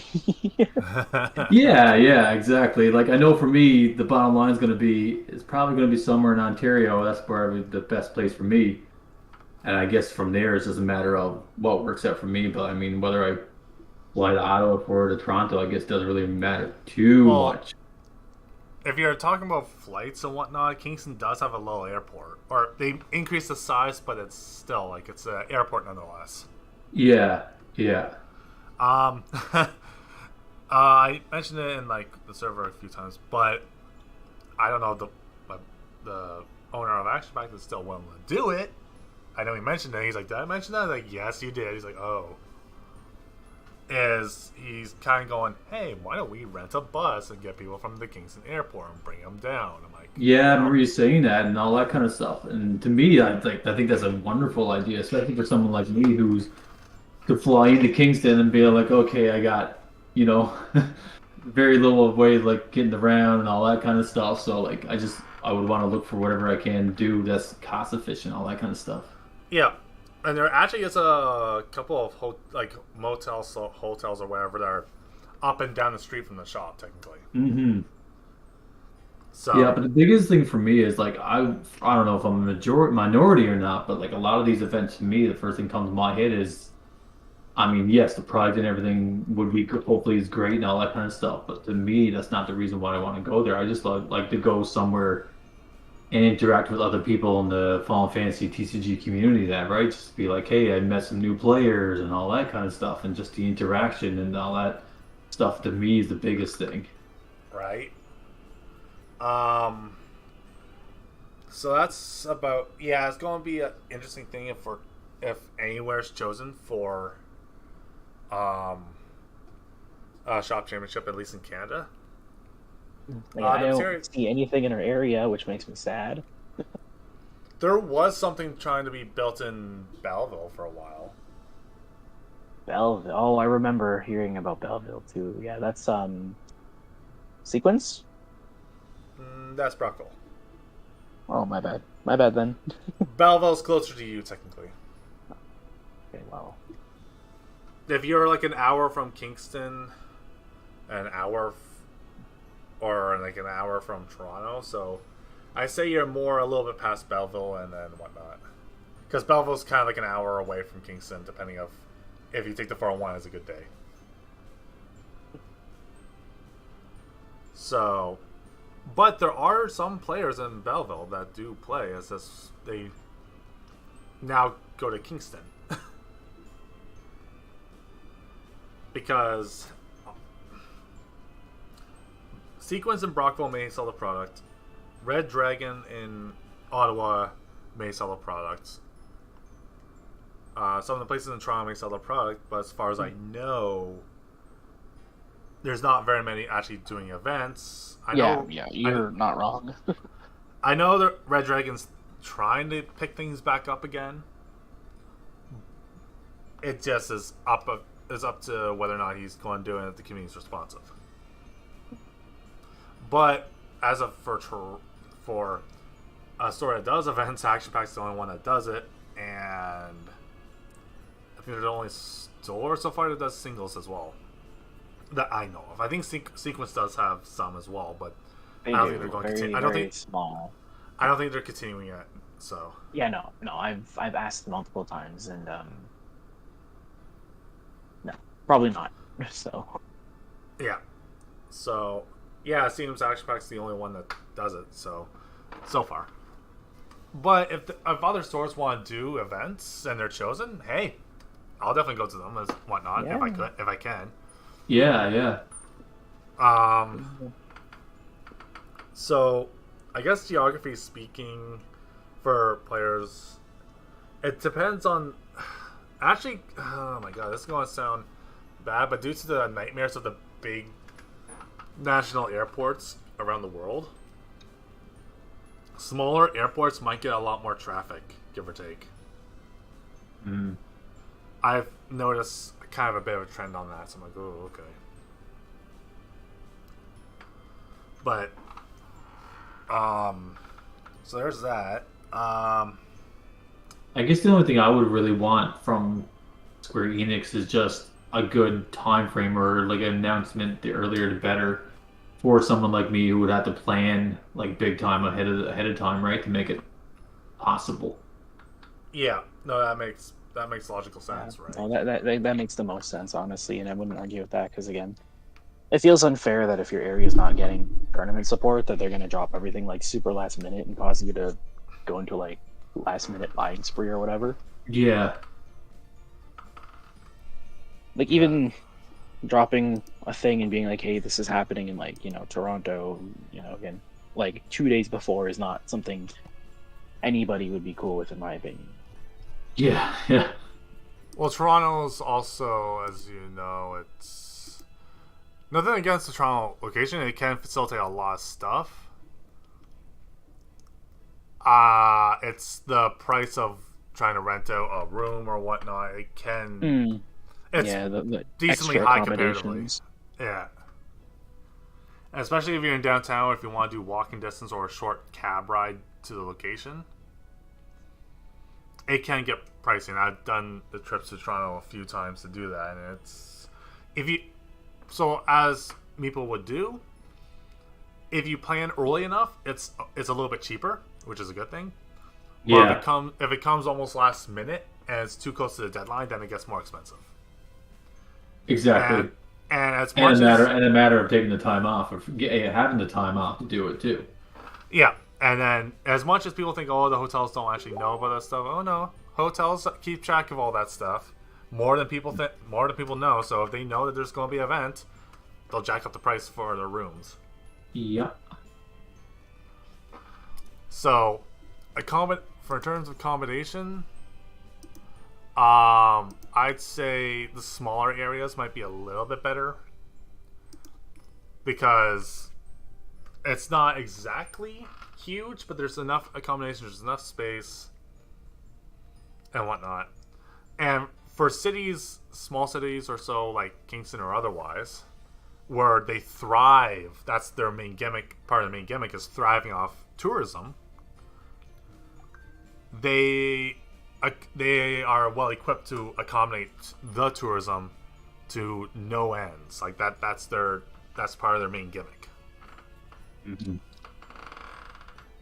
So you said earlier that Square Enix basically selects the stores they want to do tournaments. So do you have to basically just sit there and they don't really select. Contact? They don't really select. There was a post out on the NA page or otherwise that you can comment the store, what they can hold, blah blah blah blah blah, etc. Oh, okay, so you can suggest your own store. You're allowed to do that. That's good. Yeah, and you have to. Good. You kind of have to. It's like pitching sales. You're doing a sales pitch essentially. Pretty much, yeah. That makes total sense. So at least that's good. That's a good thing that, like I said, I like about Square Enix on this part, is that they try to reach out, try to see what areas to go to, see what their reactions are, yada, and whatnot, right? Mm-hmm. So, other than that, we touched on the store championship locations, what we would like, and since all three of us are basically from Canada anyways, so mm-hmm. We'll touch on the spoilers. Oh, actually, I think we touched on it, in the Christmas podcast, but I have I'm surprised this because usually in the past, and like when they are announcing the next year's set, they'll announce a third set, but apparently there's only 2 box sets coming out this year that they announced. When you say box sets, what do you mean? Like from Nightmares or Dawn of Heroes, right? Oh, like core sets? Yeah. Yeah, set releases. Mm-hmm. Usually in the past they'll announce there's 3 sets. They don't announce what they're called, but they'll announce, hey, we got 3 sets that we're making. But this year they only announced 2, but we know the art of the box and we know the title of the box. I'm kind of okay with that, to be completely honest. Yeah, I'm used to the drip feed treadmill that is knowing what Japan's coming up with before it comes to North America with like other games like Vanguard, Yu-Gi-Oh, Pokemon. Where they'll be like, every quarter they'll be like, hey, this is your set, and then the next one that comes out is like announced in Japan. And then you have like the whole thing where meta predictions, and you get to see what's coming sooner than later. But I like that. Not Vanguard. Final Fantasy does simul release, so I don't mind waiting and like getting excited to see what the next set is gonna be, instead of knowing a whole year in advance. And I think it leaves open some room to try and shake up the product release schedule that they've been on. Yeah. Okay, that makes sense. Another thing that is it the norm for card games to announce 3 sets per year? Like, is that typically how a lot of card games do it? A lot of card games will go 3 or 4 sets. It's every 3 months for the big 3 usually. Yeah. It's quarterly. And then for other unless you're Wizards, and it's like almost every month there's a set, but that's beside the point. But then when you learn from Bushiroad, you go every month there's a product release, and you go hard trying to get that money back. Mm-hmm. Yeah, but then there's also the thing where, let's just say for Bushiroad, for example, there's like every month there's like a product drop, but then again, people don't play won't necessarily play the cards in that box unless it doesn't fit what they like to play. Because, man, the way a lot of it is structured is still like, how am I gonna word this in a very simple way? It's like a 3-set method, or it's like the first set you release the basis of what the gimmick is. The second set you provide maybe an additional boss monster or supporting cards. And then the third set is like your final boss card, final spurt of support. And then the next block or the next quarter or next 3 sets, whatever you want to call it, next year in some cases for card games, it's you just keep repeating the process. Yeah. Right. That's what Yu-Gi-Oh does for its archetypes. That's what Vanguard used to do for its seasons, because God forbid the anime didn't last very long, and we get a new mechanic every year. But that's basically how it goes. So, like, where's I going with this? I think you were saying what's your other company? Yeah. So that's how other card games do it. Right. It's different with Final Fantasy, where they don't exactly follow the method or the formula. I wonder if it's only 2 sets rather than 3, because they're pumping out a lot of like starter decks and custom decks and dual decks and boss decks. I wonder if that's the reason why maybe there's only 2 sets announced this year. Again, I don't mind if they're changing it up and they're working on a lot more interesting card things. Like if we're getting another anniversary set right away, I'm more than happy to have a reprint of like really important staples and hard to find trash that I don't own. I totally agree. I agree with you there. And I would like, again, we had this Christmas discussion before about having like different rarities inserted into things instead of just giving us non-foil full arts. Like, what if they made it with an exclusive foil full art version of a card instead? That's what other game, Pokemon, I think it was, does. Pokemon will give you like an alt art / foil version of a card in a starter deck, where you can only get it from said starter deck. And then there's like a regular version of it in the set. There was another game, I don't remember what it is now, but they did something similar as well, where they were like, hey, buy this box set, it has a foil full art of that. Like this one card, right? Where you can only pull the regular one here. So I want that to happen. Sorry, not Bushido. If Square Enix is doing something crazy and they're mixing it up, again, set 20, like Opus 20 is probably a good point to stop and like change things. Yeah, that's fair. You're at a good solid number. And again, if we're going by lore, if we have to do things by lore, right?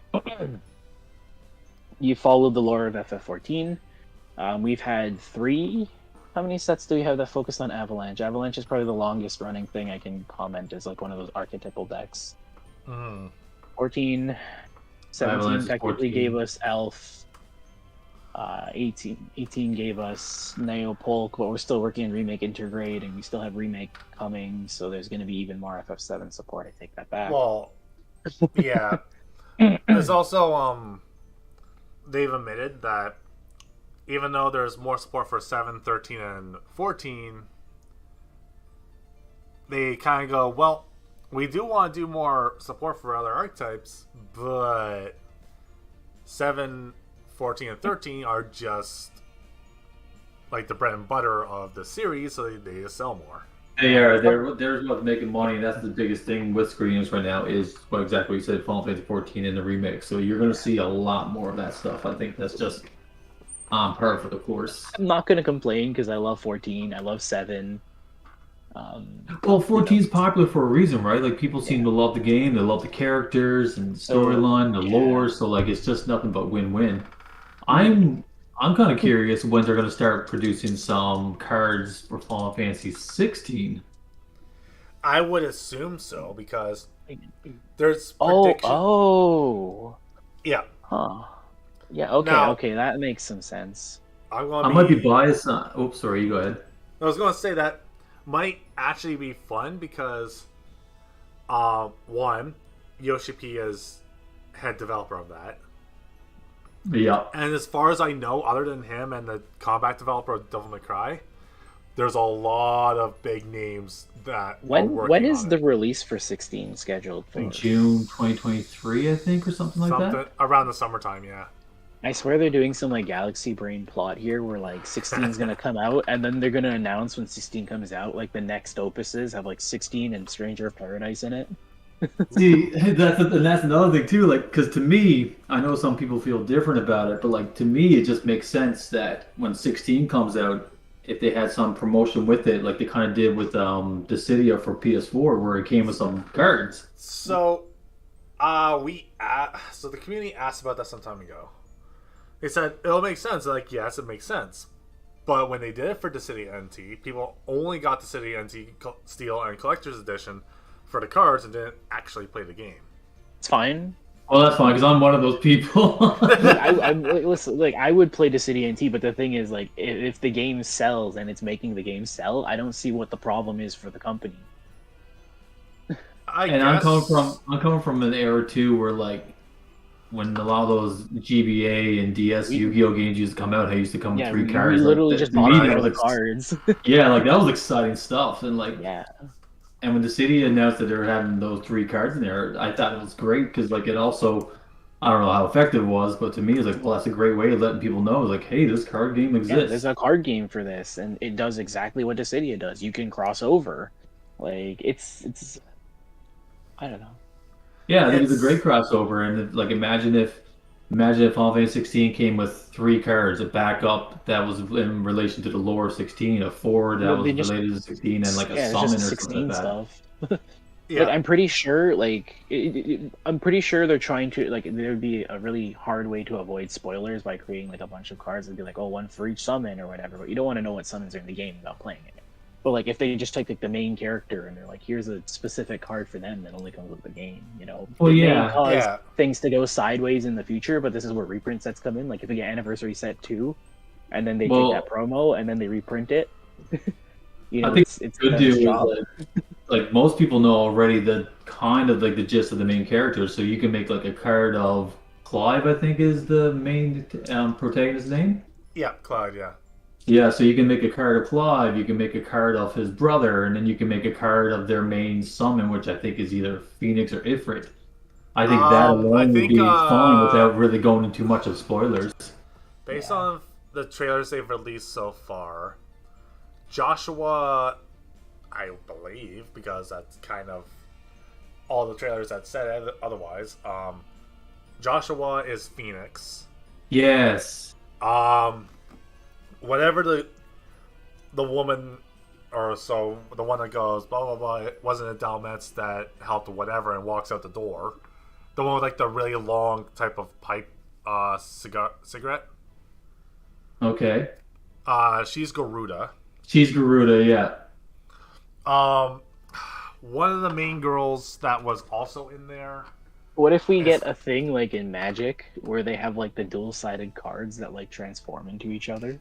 That might be interesting, or I don't think we'll be getting that, but we might get something similar to Yazael from the 14 character.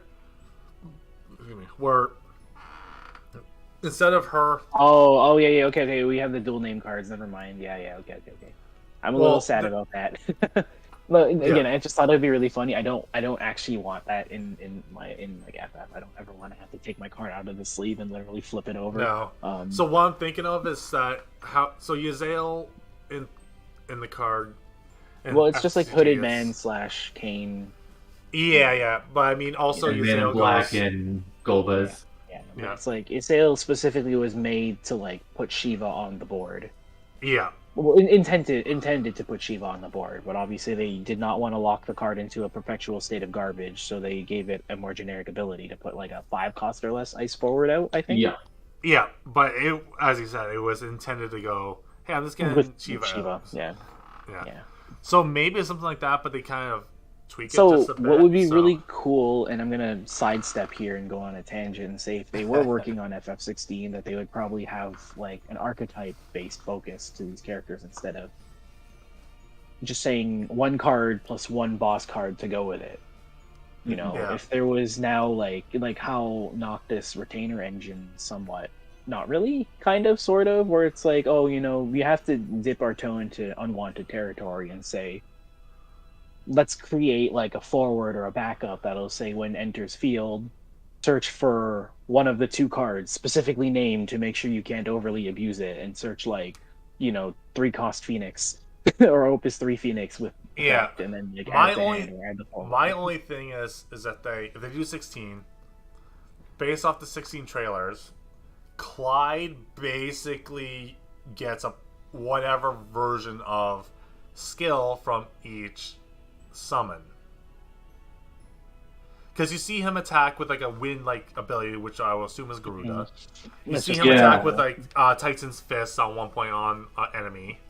There's clearly something in the storyline that indicates that he does get his hands on each summon kind of ability. Like maybe when he defeats one of the other people who hold that summon, he can take their power or something like that. Well, let's just make him the omniscient boss card that works with all of them, but doesn't particularly benefit off of any of them more than the other, where he just says, you know, for each of cards with X name, you know, he can do a thing depending on the name or something. I'm being very loosely based here, of course, because I don't want to create cards that sound insanely broken off the top of my head and be like, hey, I'm thinking if for each someone with a different name in the break zone, he gets that's what I mean. Yeah, break zone, not or even like, you know, ones that you've like, it's really stupid again, but it'd be like, oh, if you cast this turn, and then he'll have an ability to be like, you can cast a summon for free this turn with X like from this pool, and he'll get like an added ability when it activates. You know, like if it's something like that, we can definitely take a step into the generic territory. Actually, now that I think about it, that might. So there's a magic thing that does double cast or something like that. Or is it like where you can like, it's not kicker, but like you can cast, let's just say you cast, for magic terms, you cast an instant sorcery, but you can also do an added effect where you can copy that thing, but cast another thing of a different cost for free or whatever the case may be, and just choose a different target or whatever the heck, right? So let's just say Clyde will go, you cast like, I don't know, Bahamut. Clyde's passive or whatnot will be, as soon as you cast a summon, you may copy it or do whatever, or tap him to copy it and then cast it again, cast the same card again on a different target or whatever the heck. Yeah, I get that. I remember hearing about that before. No. I have an idea. I have a thought, and I want to hear your opinion on whether you love it or hate it, or think it's not necessary. Okay. What if we took a step back and reassess categories? like the Game titles. Game titles. Okay. So I'm noticing, like, I just thought of it right now, which is really silly. But basically, if you think about it, FF10 is heavily revolved around the summoner keyword, or sorry, job, Yeah. right? A lot of summoners, a lot of things around that. But what if FF10 was more focused around like having like X jobs, like summoner, blitzballer, and they made archetypes that supported them more heavily instead of just being generic? I mean, Blitzballer will be neat to have like the Yeah. Luca Goers or like the Albed whatever, and Yeah, but like again, like having that as like the focus of like FF10. So they make FF10 card that's focused around like the FF10 world, and they have like an archetype base. So instead of just saying I can play all the summoners across Final Fantasy together, the job name or the job name tied that ties them will be, being a summoner. But because it's FF10, you can build like specifically an FF10 deck that follows one cohesive gimmick, archetype, play style. Right, like if you look at FF9, you have 7 million Zidanes and you have potential for knights. see, What if we did like another thing in FF9, like the focus on FF9 versus FF10 is just. Why am I using 10 if I haven't played it? That's a horrible way to set an example. But anyway, Well, 9. so what you're explaining was either we're treading into games like Bushiroad or whatnot, where it's only clans, and you're only building around that one that you're wanting to build, or we're treading into title format for Final Fantasy. Well, I'm saying more along the lines of making titles more cohesive and more like, looking for a good word, I can't phrase it. I don't want to say we're going to the Bushiroad territory, we're going to clans. I don't want to say specifically clans, but it's like, yes, there are more archetypes like in Yu-Gi-Oh! And stuff. Like Yu-Gi-Oh! Is like, you're building Dragon Maid, but you can use other dragons because they extend your plays. Right? Yeah. Like you're like literally turning into a core instead of being able to do win nonsense between 7 different titles and having the same 28, 30 core cards and Bismarck, right?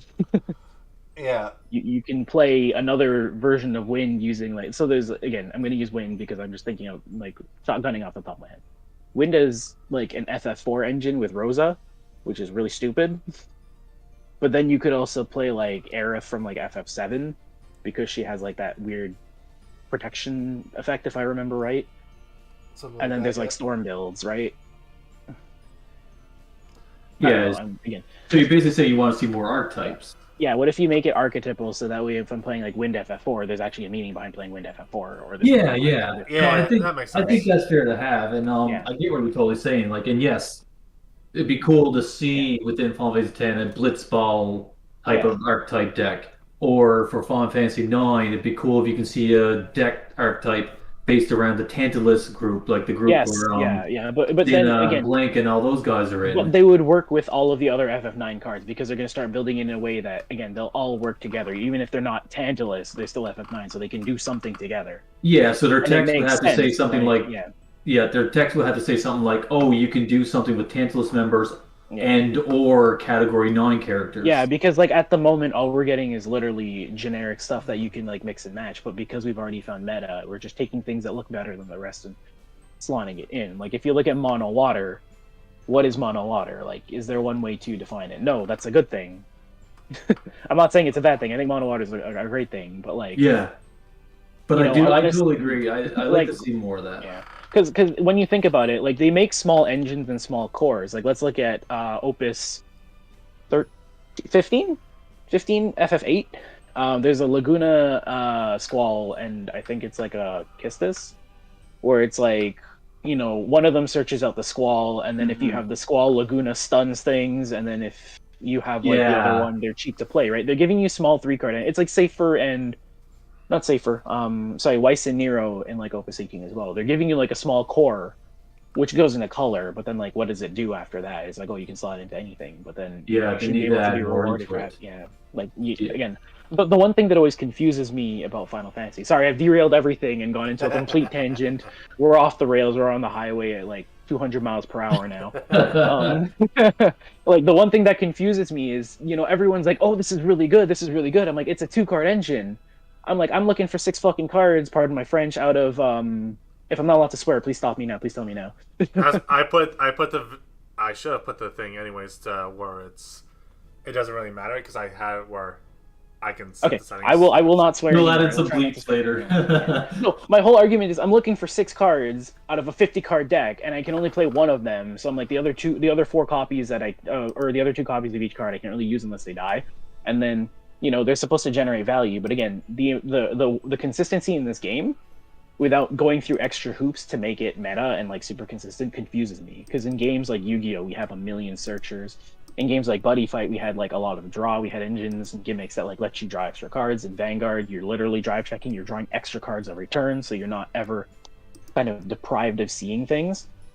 But in Final Fantasy, I feel like it's one of those slower games, which I do appreciate, but I also feel a little confused and lost when it comes to doing like deck building. It would make deck building a lot easier too, if you were building around something that kind of looks like it puts most of itself together. But then you can still deviate and do something on your own. So I've noticed something from Yu-Gi-Oh players, and these are Yu-Gi-Oh players and some Magic players and whatnot that have played in meta Yu-Gi-Oh or otherwise, and they're looking at Final Fantasy like, so you can actually play the game, yeah? Yeah. And it's like yeah, and I go, Yeah. Okay, I'm gonna play this a lot more often because I don't like not playing. I don't like just sitting there and not playing the game. A lot of Yu-Gi-Oh players say the same thing to me too. Yeah, I mean, like, I'm still coming from Yu-Gi-Oh, like, but other games, like, I don't know. It's just. I think I get what you're saying though, because one of the things I do miss about Yu-Gi-Oh, I mean, I still get it a lot with Final Fantasy, but one thing I do like about Yu-Gi-Oh was the variety of like everything had an archetype and synergized with a core, and then once you've got that core built, then you can just start adding in whatever. So, like, the best example we have is Soiree at the moment. Soiree was, like, the most at home. When I looked at it, not playing it, I don't play Soiree. I will not touch that. I will play Rainbow decks, but not Soiree. I'll play Rainbow Knights. I swear, I've been trying to make Rainbow Knights work for months. But, like, it was the most at-home thing that I felt when I saw it. Yeah, definitely. And I do think FFTCG needs to start doing more of that. And I think they can do... I think it's really easy to do a lot of that. Because, again, I think it wasn't during the Christmas stream, but the last time I dropped into the call, we were arguing about like knights. There's not enough unique named knights. Yeah, I do remember that Someone conversation. was like, I think I was part of that. Yeah, I think you were there. And then we were like, Knights of Pluto was an FF9 thing. Why don't you make Knights of Pluto a Rainbow Knight deck? But then, they work with FF9, they work with Knights, and they're Rainbow, right? You can diversify kind of how the game would be structured, like how things are built. And then you're giving attention to a lot of the lesser noticed characters and not going one name lightning syndrome. Mm-hmm. And no, you're exactly right. Like whether I talk to people online or in person, that's the general consensus. Like we want to start seeing, like everyone still enjoys their Clouds and their Zidanes, the Danes and their Tiduses and Yunas, but they do want to see more. Like I'm really glad that this set, the most recent set, gave us some more Raijin and Fujins again, and we finally got a Sid Kramer card, little things like that, right? Yeah. But a lot of people more so the fans of the actual video games themselves, like I said before, I think a lot of people would be blown away by a Tantalus deck or a Blitzball deck or the Knights of Pluto deck, like you just mentioned. Like there's so many things you can do. There's also characters that would help benefit other archetype decks and archetypes that they haven't added to the card game yet. Right. Like for let's just say for Chocobos. What's his name? I'm actually gonna look it up while I'm thinking about it. But it's that one prick of a Chocobo for Chocobo racing. That one prick of a racer. Oh, okay. Of course, it's the one game that I probably haven't played. Chocobo Joe or something like that. Like the really good racer. The one with the hat with the black Chocobo. Yeah. Is that him, Chocobo Joe? I could be totally wrong on that, but that's the first thing that comes to my mind. Yep, that is him. Oh, that's his name? apparently, so they put him in the card game, but they didn't put him in as his original sprite, like his original character, as like the racer. Yeah, they used like the remake version, didn't they? Yeah, I'm like, but they could have done so much with that version of him, and I'm like, okay. Yeah. Yeah, so like imagine it made a card of Dying from Final Fantasy VII. Like I know that's only one part in the game, but still though. Again, that's the character. Like if people like the character, that's gonna get them excited. Yeah, right? And with Dying, you can make a new Marlene card if you really wanted to. We don't even have a remake Marlene yet. I'm really surprised. Yeah, right? Exactly. That too, right? So And again, there's other characters as well that might be able to help with other archetypes, like So I think my whole whining for the last like derailing and like highway conversation was like, I think we have enough generic stuff that the game can kind of grow up a little and move towards like something a little more off-hinge, like archetypes. Actually, there is one piece of media that they haven't touched for the card game, and I'm not talking about Spirits Within whatsoever. We haven't touched Strangers of Paradise either. I'm still upset. Still surprised with that too. I'm talking about like. It's been a year. Where's my Jack Garland? Where's my Chaos? Like I want it. Like where is the new Emperor? Because the Emperor's in Stranger of Paradise now. So Stranger of Paradise is doing a lot of crazy like crossover. I'm wondering if it's actually like Enix is like approved or whatever. Hope it is. Another medium that they haven't touched on whatsoever. Final Fantasy Unlimited, the anime. They haven't touched on it at all. That's so obscure at this point. I wanna see more Mystic Quest support. I wanna see Phoebe and all those guys. I wanna make a Mystic Quest deck just for shits and giggles. You know, Mystic Quest wasn't actually like, was it that one? I think it was that one. It was canonically Final Fantasy in Japan. Yeah, something like that. Yeah. So they did give a nod. They do give a nod to some of them. I remember. I think it was Opus 16. One of the Theatrhythm art characters. I think the only one so far is just Benjamin himself. Yeah, it's Benjamin. There we go. Yeah. Like, I think imagine made a card of like Phoebe or the Dark King himself or something like that. Yeah. I know there's like other mediums, other characters from this games that they have potential to use, which why don't they use them? You know what? Here's something funny. Like we talked about it in one of the streams about the Hildebrand family, but here's something. They add Johnny from 7. Any form of Johnny. Oh yeah, see there you go. And like he's a iconic enough character. People are like, oh yeah, Johnny who shows up a lot in all the different Sector 7s and all that kind of stuff. Listen, you want me to say something really funny right now? Because like I would take a generic card of like a honeybee girl and just be like, look, we care. But you could do that though. All it needs to be is some like random backup. It doesn't even have to. It could be like a monster with like a random effect, and like as long as they just acknowledge there's more than like whatever characters. Again, I know a lot of people. You know, my brother just finished Intergrade, and he's like, I just saw Billy Bob now, and I've been asking about Billy Bob since like November because I saw the card, and I was like, have you seen him? And he's like, no, I haven't played Intergrade yet. Yeah. So many people complain about that. Yeah, but at the same time, I kind of like that because since playing the card game, I did learn about other characters of games I never played yet. Where I'm like, oh, I have a little bit of interest. Like Type 0, for example, would be a good example for me. Like I've never played the game, but playing the card game, I'm like, oh well, some of these characters are actually interesting. Or I want to learn more about them and all that kind of stuff. My friends locally, they made a good question. They said what they wouldn't mind seeing eventually, which I think is something maybe they could do sets down the road, is like one of the newest archetypes was monsters, now is Opus 4. So maybe some of the new type of not cards, I should say, not archetypes. They want to see like iconic weapons or iconic locations from Final Fantasy games as a card type. So to touch on that, Chapter Series did use weapons as equipment. Oh. Yeah. Really? So I looked into it. A card that was from 14, like the original 14, they had Odin in there. So Odin was do whatever, put a spear into the break zone or whatever, and then remove X amount of spears from the break zone, do an effect. That was one of Odin's shenanigans. but I don't know if they'll add equipment I don't know. or like locations, like kind of like Field spells. field. Yeah, that's a good way of putting it. Yeah. Yeah, so those are things, but I think that would like again cause a major upheaval in what's already been established, because Yeah. they moved away from chapter series into Opus series for a reason, and they trimmed it down to make it, I guess, more accommodating is the word I'm going to use for the players to get behind. Yeah, I think the idea is cool, but a lot of it for me is like I think that locations and weapons is a great idea, but I feel like for the Locations, most part, Final Fantasy has enough characters so that you can still make the game off characters alone and still be fine. So the problem with the game right now is that if we introduced a new card type, all of the old stuff would be it would need to be errated to specify what types of cards it can target, or it would need to be phased out completely and remade, which is why I'm kind of arguing against having new things like that implemented.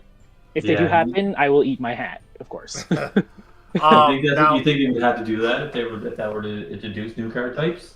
Yeah. Either that or make they it. have to be very carefully done. Like spells would be okay. They'd be basically they'd perform similar to a summon. They just have a different name. They're also like, let's say we made like a Firaga or a Fire 3, right?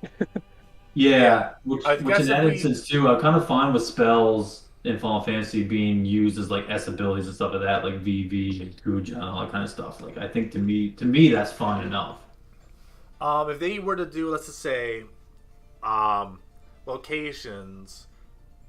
I'm just going hypothetical. If they do locations, they could have to really specify and really generalize the location field spell, because let's say it has Again, to be lore, and since the game's based off lore, that means if the game's based off lore, why do half the cards not work properly with half the cards from the same world?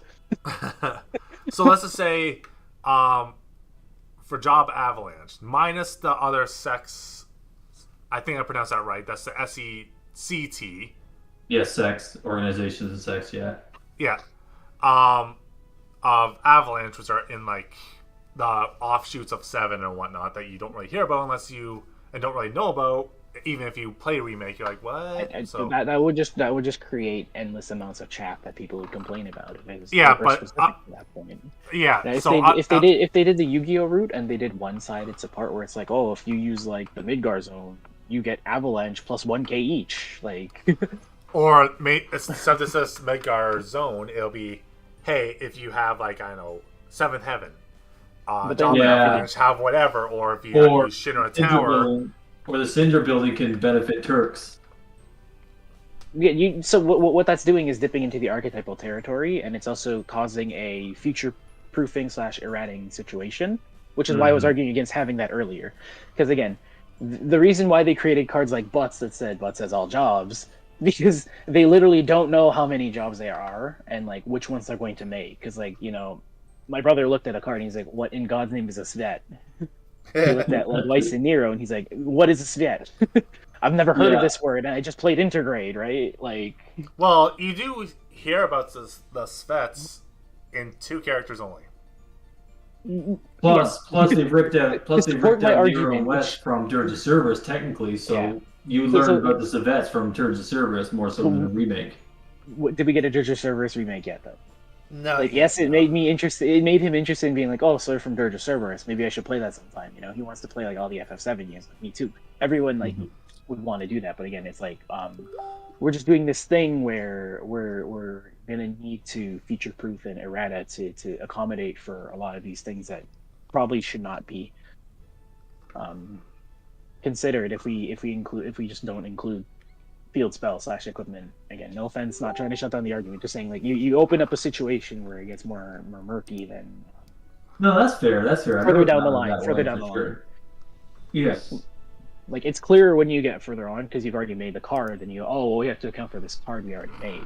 It's kind of like I'm also thinking too. We're on the board. Would you even place that? Because half the time we're like, where am I putting monsters?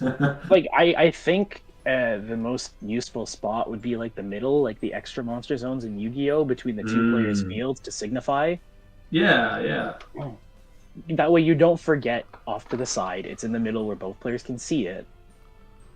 But then again, you still have to remember like interactions and other crazy things you have to deal with the card.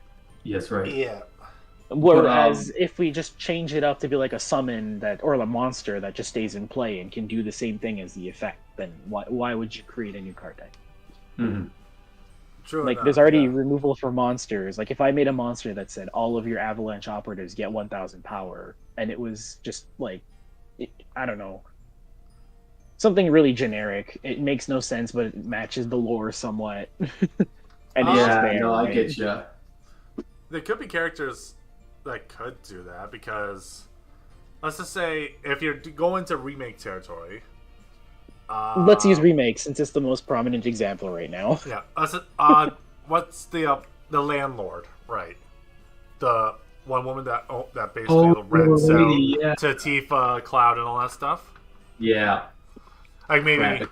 I can't remember her name, but I know exactly what you're talking about. Yeah, same. yeah. And then let's just say there's that, and now she's really technically added in remake. Yeah. But But still, so is Sonnen, but I mean, which is fine. yeah. So maybe she Oh, can Maro. go. Maro's her name. Okay, so maybe Marl can go. She gives Job Avalanche either a protection ability or an extra 1,000 or so power. Because she's linked to Avalanche because lore. Yeah, lore. If anything, she's linked to, like, even if she's not part of Avalanche and she's just Or- linked to Tifa and Cloud, that's enough right there to boost Yeah. either Cat 7 boards or Avalanche summons. Or The more forwards. we talk about this, the more sense some of the older stuff they released is making. Like, if we look at Lise from Opus 17, people were complaining that she's not a Scion, and she's, like, a fighter, and she's not a monk either. Yeah. Like, again, it's starting to, like, things are starting to click where I'm like, I understand, like, if you made it, it would look like it's only made for this one specific deck when it's not meant to be. So they're using, like, really crazy things to, like, throw people off and just make it lore accurate to a degree. Oh, that kind of makes sense. It really sucks she's not a Scion, but she was never a Scion in the game anyway, so... She Oh, she wasn't. Yeah. She really only kind of was there as a She was there Scion. as a... substitute Scion, essentially, but she Yeah, never like she really was- was yeah. a Scion. Well, no, after she... Ooh, spoilers. I'm sorry Not for anyone who's really. still playing That's- 14. Basically, when that's- she takes off the fucking helmet, or friggin' helmet, and then becomes Lise and thing, she's not really part of the Scions anymore. She's going back to Rogers and Doma and doing her thing. Like, she That's- leaves the group. That's technically actually at the end of Heaven's Ward, technically, so it's not. Yeah, which is before Stormblood. Yeah, but which she takes off is, the helmet. like- She takes off the helmet before Stormblood. Oh, does she? It's very. Yeah, before Stormblood. Yeah, I'm right. It's- Okay, we're on the same trial. Yeah, but I'm just saying, like, again, lore-wise, it makes sense. She's no longer a Scion, therefore, even though I argue, she doesn't have to be a Scion because she was no longer part of the group. That's all the argument was. Not That's the only that, lore reason. Wait, you Then can they can't always call wait her till a another monk set. because they don't specifically say she's a monk. She's a fighter. She literally just fights. Yeah. That's just people who just wants her in a monk deck. Yeah, but like, again, they do things like she's written in a way that she supports both Scions and monks. They're both decks that focus on having like multiple forwards on the field and doing party attacks. Yeah. She Yeah. falls in color with them as well because Scions was an Earth deck originally. They're saying, hey, look, if you want to revisit this version of the deck, you have a card that can do X thing with it. Mm-hmm. And then monks are Earth, and they can party attack and get a benefit from it now. And it just coincidentally, again, works with Avalanche because Avalanche is Earth. This is what I was saying earlier with the whole archetypal be able to cross-build nonsense thing, just less eloquently formed. You know what Yeah, archetype no, I definitely. think I would like? Now it's from 14, but it kind of works. Mm. Like, I want Beast Tribes to be like an actual deck and not just like a segmented color thing. yeah. I'm thinking about, though, Or Garleans, better Garleans. So Garleans, those, the Alra tribes, Ah, there we go. I'm still complaining that we don't have enough aura in the game. right? And then, little son. Anyway, if you know the quote and know the scene, then yes. As well as the Vera tribe, which is technically you kind of already know that they're going to be a thing in Shadowbringer, even from the trailer or otherwise. Yeah. So, yeah, the Vera tribe, that'll be neat. Well, Viera is borrowed from FFT lore. Which, technically, the original lore was altered for 14. Yes, but I'm just saying, like the source material for like Viera was borrowed from FFT, which is altered into thing, and we are getting our Viera support for FF12, which is same universe, different timeline. 14, T, and 12 are on the same universe. There is no hard confirmation on that. Yep, yeah, there is. Well, you're not using the Evilist raids as you're in Evilist. But if 12 is 12, you're in Evilist. Yep, 12 is also an Evilist. 14 is an Evilist. Fine. Okay, you know what? 14 is an Evilist? Yeah. 14, there's a series of 24-man raids that take place in Evilist. You meet a person named Ramza, and you meet an Alma, and basically you hear about the lore of the Zodiac Braves. Throughout the quest, yada yada yada. So basically, they're taking the way of FF14 paying homage to tactics was giving them their own quest line instead of integrating them into the main storyline like other FF titles. Right. This is where the whole argument is: you are technically an Evilist, it is canon, and I need to see proof of that before I fully acknowledge it. Because again, I like to think of FF14 as a world that's in its own universe, kind of like how Stranger of Paradise segments them out.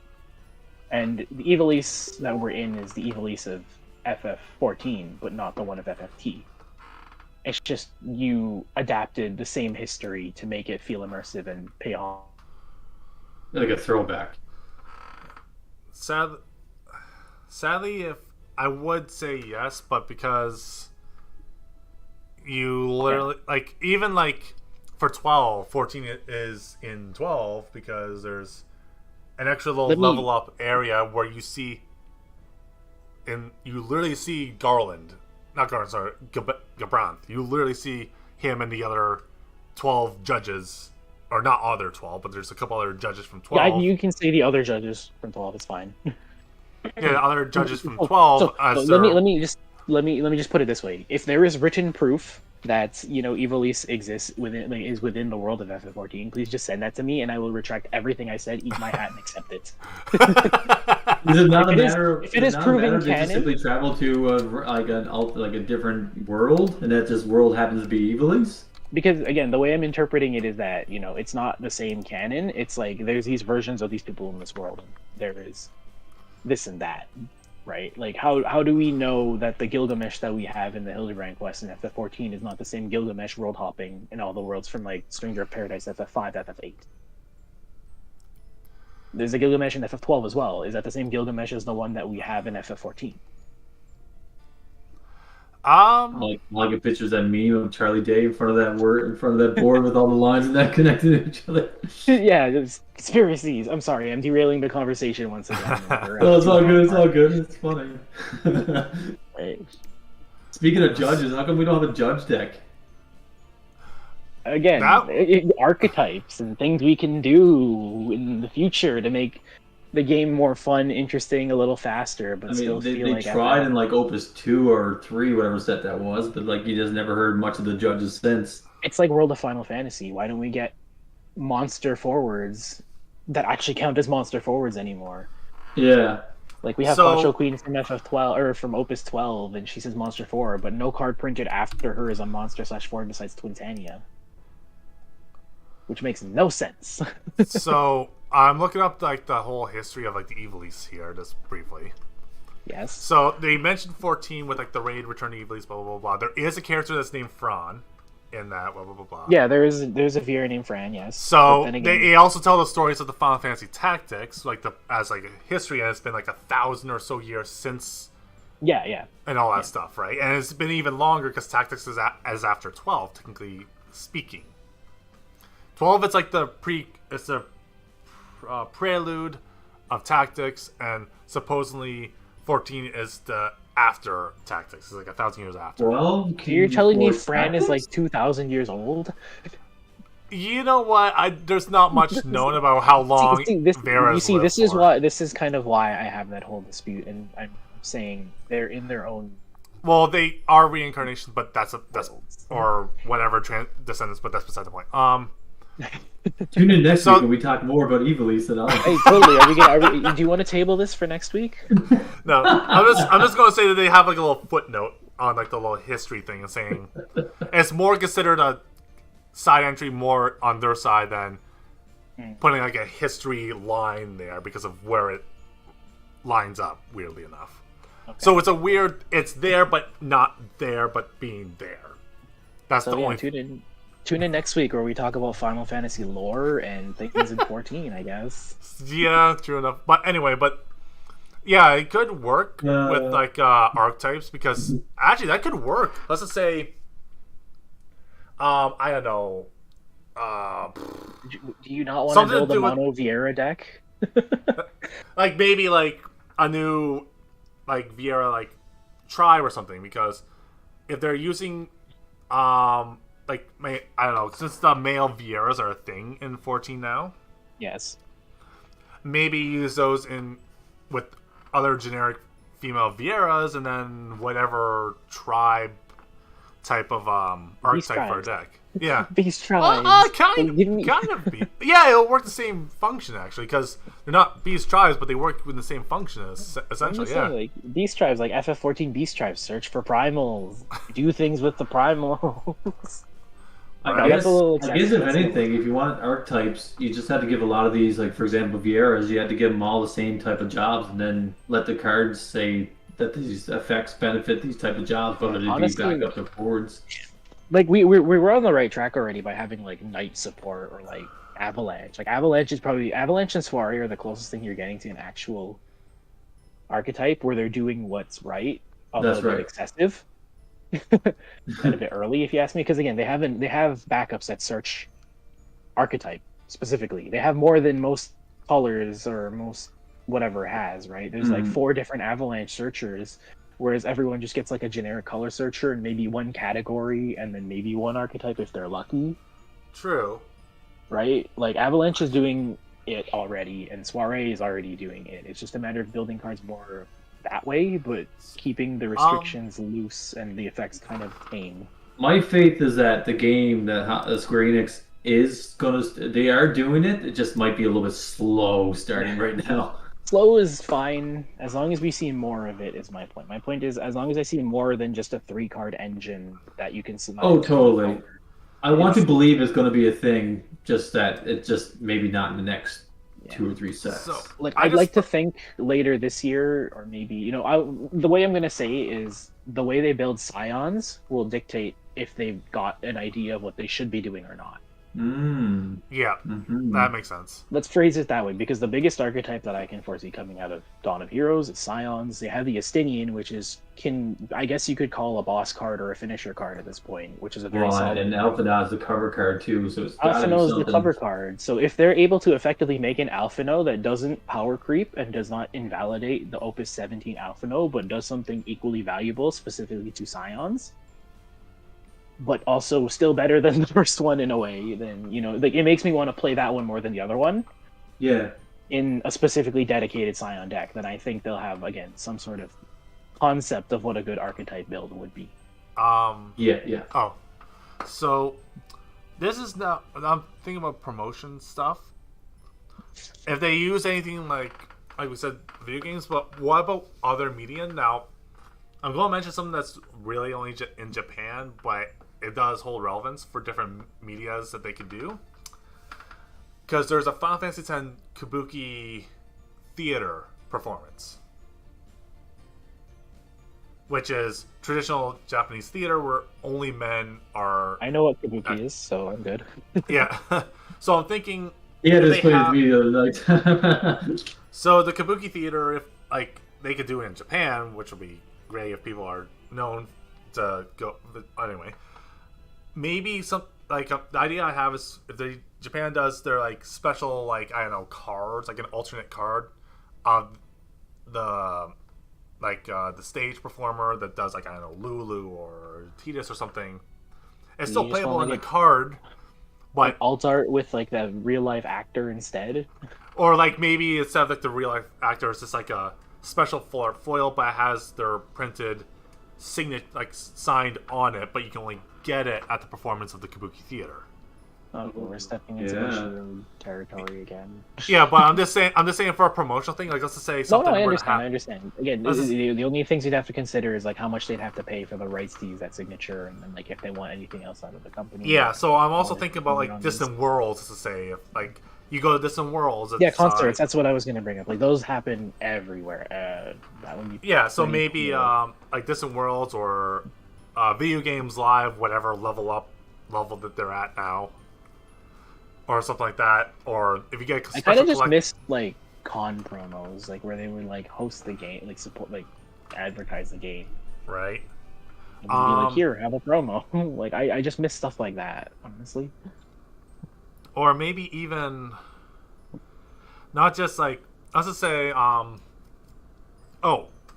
band The Primals. Oh, so man. you pre-order a collector's of one of their albums, okay? I want them to give me a card that's just a picture of them, and it's just called The Primals. Yes, It's like, just a concert card. It's literally just a band card. Like again, they do this for Weiss Schwarz in Japan, where like you buy character CDs, and if they're in Weiss Schwarz, they give you a promo of the character whose song it was. Yeah. Or heaven forbid, it's not like a picture of the band, but a picture of their band logo. I don't know. I'd like it if it was the band, and then like I personally would, but that's. I know. Again, we're stepping into that weird territory where you have to like pay for like face rights and everything. But if it was just like the logo of the band and it was like technically playable, but it doesn't really do anything crazy or whatever. Where it only interacts as with the card job Primal. Yeah. It's like that fucking weird. I'm sorry, freaking weird. Anniversary. Titus Yuna. Yeah.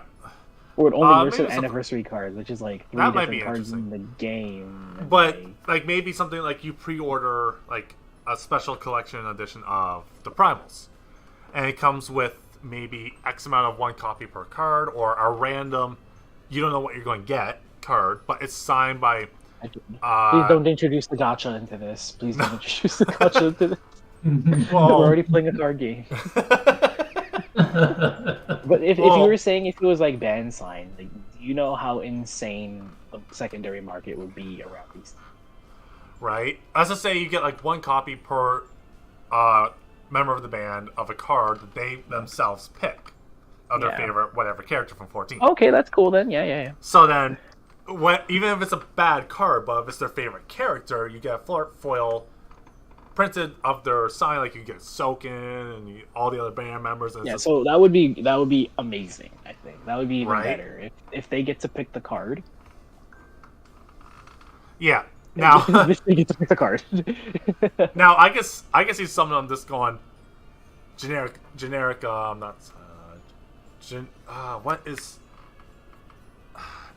What ASEAN generic ASEAN that you see in like all the other like ARR and whatnot. It's like generic ASEAN, but that's not in the game, not yet.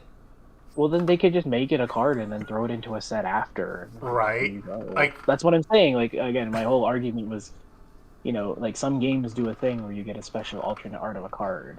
You can only find like this thing, and then they'll put it in the game like X time. So now a card, I don't know if I'll be able to, because I'm going to Distant Worlds while I'm in Florida, because they have a thing in Florida now. I was looking on the itinerary. It's like, please say they're coming to Canada. Nope. Damn it. Look at a date for Florida. Skipping us again. Right. But I'm looking at a date. I'm in Florida when they're in Florida. Yes. So I booked that. Blah blah blah. So thank God. So what I think will be nice is that they have like a special.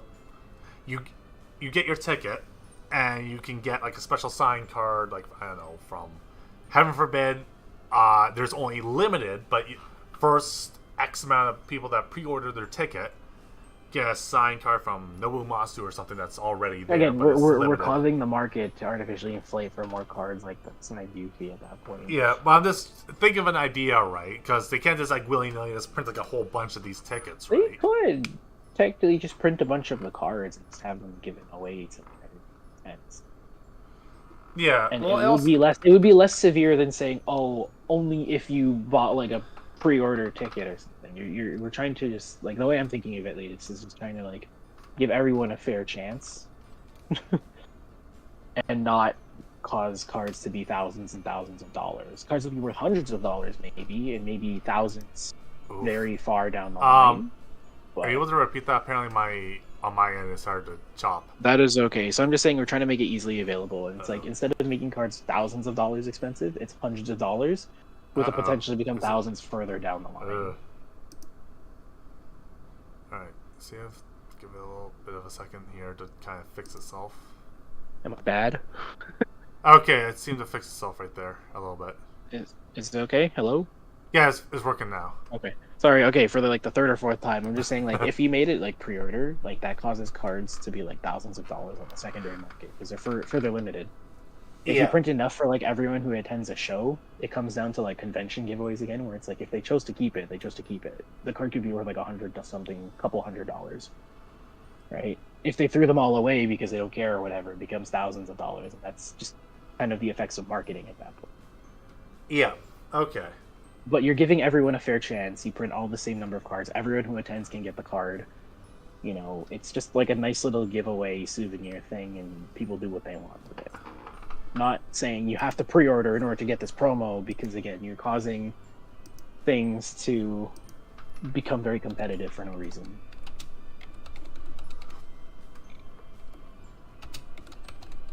Trying to see. I wonder if they'll make any more tins again. It would be nice if I feel like they should pick a product release schedule. Like every year there should be like a tin. Yeah. Every year there should be every like 3 or 4 years maybe, I guess, an anniversary set with the reprints that you need from like the last few years, because it is getting harder to find cards. I'm okay with like every set having like a starter deck to come with it, I guess. But... Yeah, one thing I kind of liked about Yu-Gi-Oh is when you used to make special editions where inside a little box was like 3 cards of the same set, but then it could be it comes with 1 extra card. It could be either one of this or one of that. Yeah, I miss those too. Honestly, I miss tins in Yu-Gi-Oh not being like. Yeah.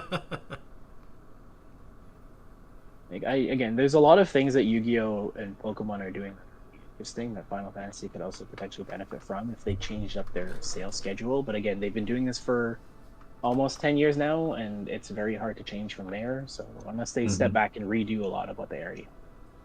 So something I think what might be interesting, which I think they were trying to figure out how to do at one point early on, was similar to the fatbacks in Magic. Mm-hmm. Well, that and Pokemon does it, but Pokemon, because of how the Pokemon card game kind of landed, they had the rights to do fat packs, and then when they got full licensing back from Wizards, they were still able to do it, where normally every other company would have had Wizards do a major lawsuit. Yeah, because of loopholes of licensing shenanigans. Yeah. Sorry, what are fat packs again? It's like it's an elite trainer box. Okay. Pokemon. You get like 8, 9, like between 7 and 9 packs, a pack of sleeves, like little accessories, dice, whatever. Yeah. And they give you that storage box. So Yu-Gi-Oh did that one period. I learned like Primal Origin and Light of Vengeance and stuff, and they have. Yeah, these have a Jack Atlas tin where you would get some packs, Jack Atlas sleeves, and late 5Ds era, they gave you a tin with like a pack of really cheap sleeves, but I remember that the Jack Atlas tin had like cheap sleeves. Yeah, I still have a bunch of those sleeves. Now our Final Fantasy's pre-release has the sleeves, has the. I just buy pre-release kits. It's essentially a fat pack at that case. You just don't get a nice storage. It's true. Box. That is the nice thing about pre-release kits. You do get that from the pre-release kits. I like that. I appreciate that. I'm pretty sure Anime North, I'm going to be selling all my extra like Final Fantasy sleeves at like Namanoichi if I get a table, and I'll be like, yes, please, thank you for making back my money on pre-release kits where I pulled jack shit. Where are people getting these master sleeves, man? Because like I look at for example, those are specifically from Japan. You have to like third party them. Yeah, because I look at the Glacia Rosette sleeves. I'm like, oh, I want those so bad. Yeah, now they're Lena, and I'm like, I love this Lena art so much. I know. I just don't have $100 to drop down some sleeves. I think there's Lena and there's Therian full art ones now. Like, Yeah. the newest one is Furion, and I'm like, oh man. Yeah, Now, that's so nice. So Daybreak, you're trying to see if you can get a booth at Ami North or so, or Yeah, I want to do Namanoichi again. Me and my friend did a table last year, and that was our first year doing it. And I'm like, okay, I know what I can sell, so I'm bringing a lot of TCG product and video game stuff over. okay. I know myself. I usually just do small conventions, but I might see about doing Ami North if I can later on. So you don't need to get a pass to do Namanoichi. You just have to qualify for it, and then it should speak for itself. We can talk about it more offline. I actually have to get going soon. Okay, but yeah, Where's Anime North located? Anime North is held in Toronto, air quotes. It's more Mississauga, Brampton than it is Toronto. Oh, in the Greater Toronto area. Yeah, it's in the Yes. GTA. Like, it just crosses that border between like Mississauga and Toronto. When is it held? After the long weekend of May. It's the weekend of the 28th, I believe. Cool. Yeah. Yeah. So it's at the. It's not the Metro Toronto Convention Center, is it? No, it's the it's the one Toronto near the- Congress Center. yeah, it's the one near So- the airport essentially. Yeah. So when you get out the airport, like if you just go down the street, there's like a Delta Hotel, and across from it's like a convention center. It's mostly held in the convention center, and the hotels in the area. Also, I will give a heads up if you go. Bring lots of water with you, and be wary to wait a long time just to get into the Practice convention proper hall. con stuff. Yeah. Now, unless you're me, and I go and I get there at like 7, 8 a.m., where the line's nothing. Because I'm an early riser, so I'm like, okay, so I'm just going there early, and I don't have to really wait that long. I'm in cool breeze, a little bit of shade, and I get there in the doors within 30 minutes. Yeah. But yeah. Other than that, I guess let's see. I guess I'll do my own little plug-in. If anyone that's going to the little convention in Brockville, Fanaticon, I will be there with the booth. So, little plug-in. Yeah. Self-shilling is always alright on your own channel. It's Don't it's forget based. to like, comment, subscribe. Otherwise, apparently every YouTuber is like obligated to say that somewhere in their video, so I will do it for you. But like, apparently if you say it, it actually increases the odds of like getting likes, comments, and subscribes. Oh god. There you go. I'm used to the YouTube back in the day when I was a kid. We didn't in, have like, to high beg school. for it, right? No, when I was in high school, Yeah. when I was in high school, I just remember making AMVs and post them online. I was like, I get yeah. likes. Yeah. Yeah. But anyway, I think that should do for now. We've been at this for now 2.5 hours, so. Yeah. I'm sorry again. I probably derailed too much of it. But No, it's fine. It's that way we can.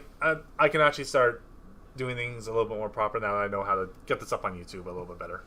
I don't think it's a proper podcast unless something gets derailed at some point. Yeah, I Pretty agree. much. Actually, I fully agree. But other than that, I'll just say thanks for coming out, and as everybody said, like and subscribe and all that stuff. Yeah, thanks for having us, Digger. Yeah, no thank worries. And then from there, we'll hopefully see you guys in the next one. And yeah, it should hopefully be another spring one. But as you can see on the little image thing, it'll be changing per season that we're in. So, last bit. That's good. The last bit I'll add is that if you're playing in Ontario or come to Ontario, there are OSS in-person tournaments that will be popping up every 4 times a year. We just did our winter one, so we still have plans to do spring, summer, and fall. Be prepared to look us up on Facebook as well. And I swear I will join tournaments this year, Digger. I promise you. do it. Even one, at Do least it. one. I promise I will be there. Do it. Yeah, you're also welcome to come out there too, Meeple, at one of them too. Oh, someday, you never know. If I make some trips and all this stuff in the Kingston area, I'll definitely stop by. We'll master instant transmission and be with us. Yeah. It's been a while since I planned a trip to Ontario, so I'm really hankering to go there again sometime. without further ado, I'll say thanks for coming out again, and catch you next time. Yeah, stay tuned for next time on Guess OSS Podcast. OSS Podcast. I was gonna say OSS Podcast, but I didn't know for sure. We'll dive deeper into Evilus next time. Next week, dive deep into Evilus, right? All right. FF14 and Evilus? Yeah. All right, here we go. I'm finishing up my FF12 playthrough soon, so yeah, take care. Have a good night.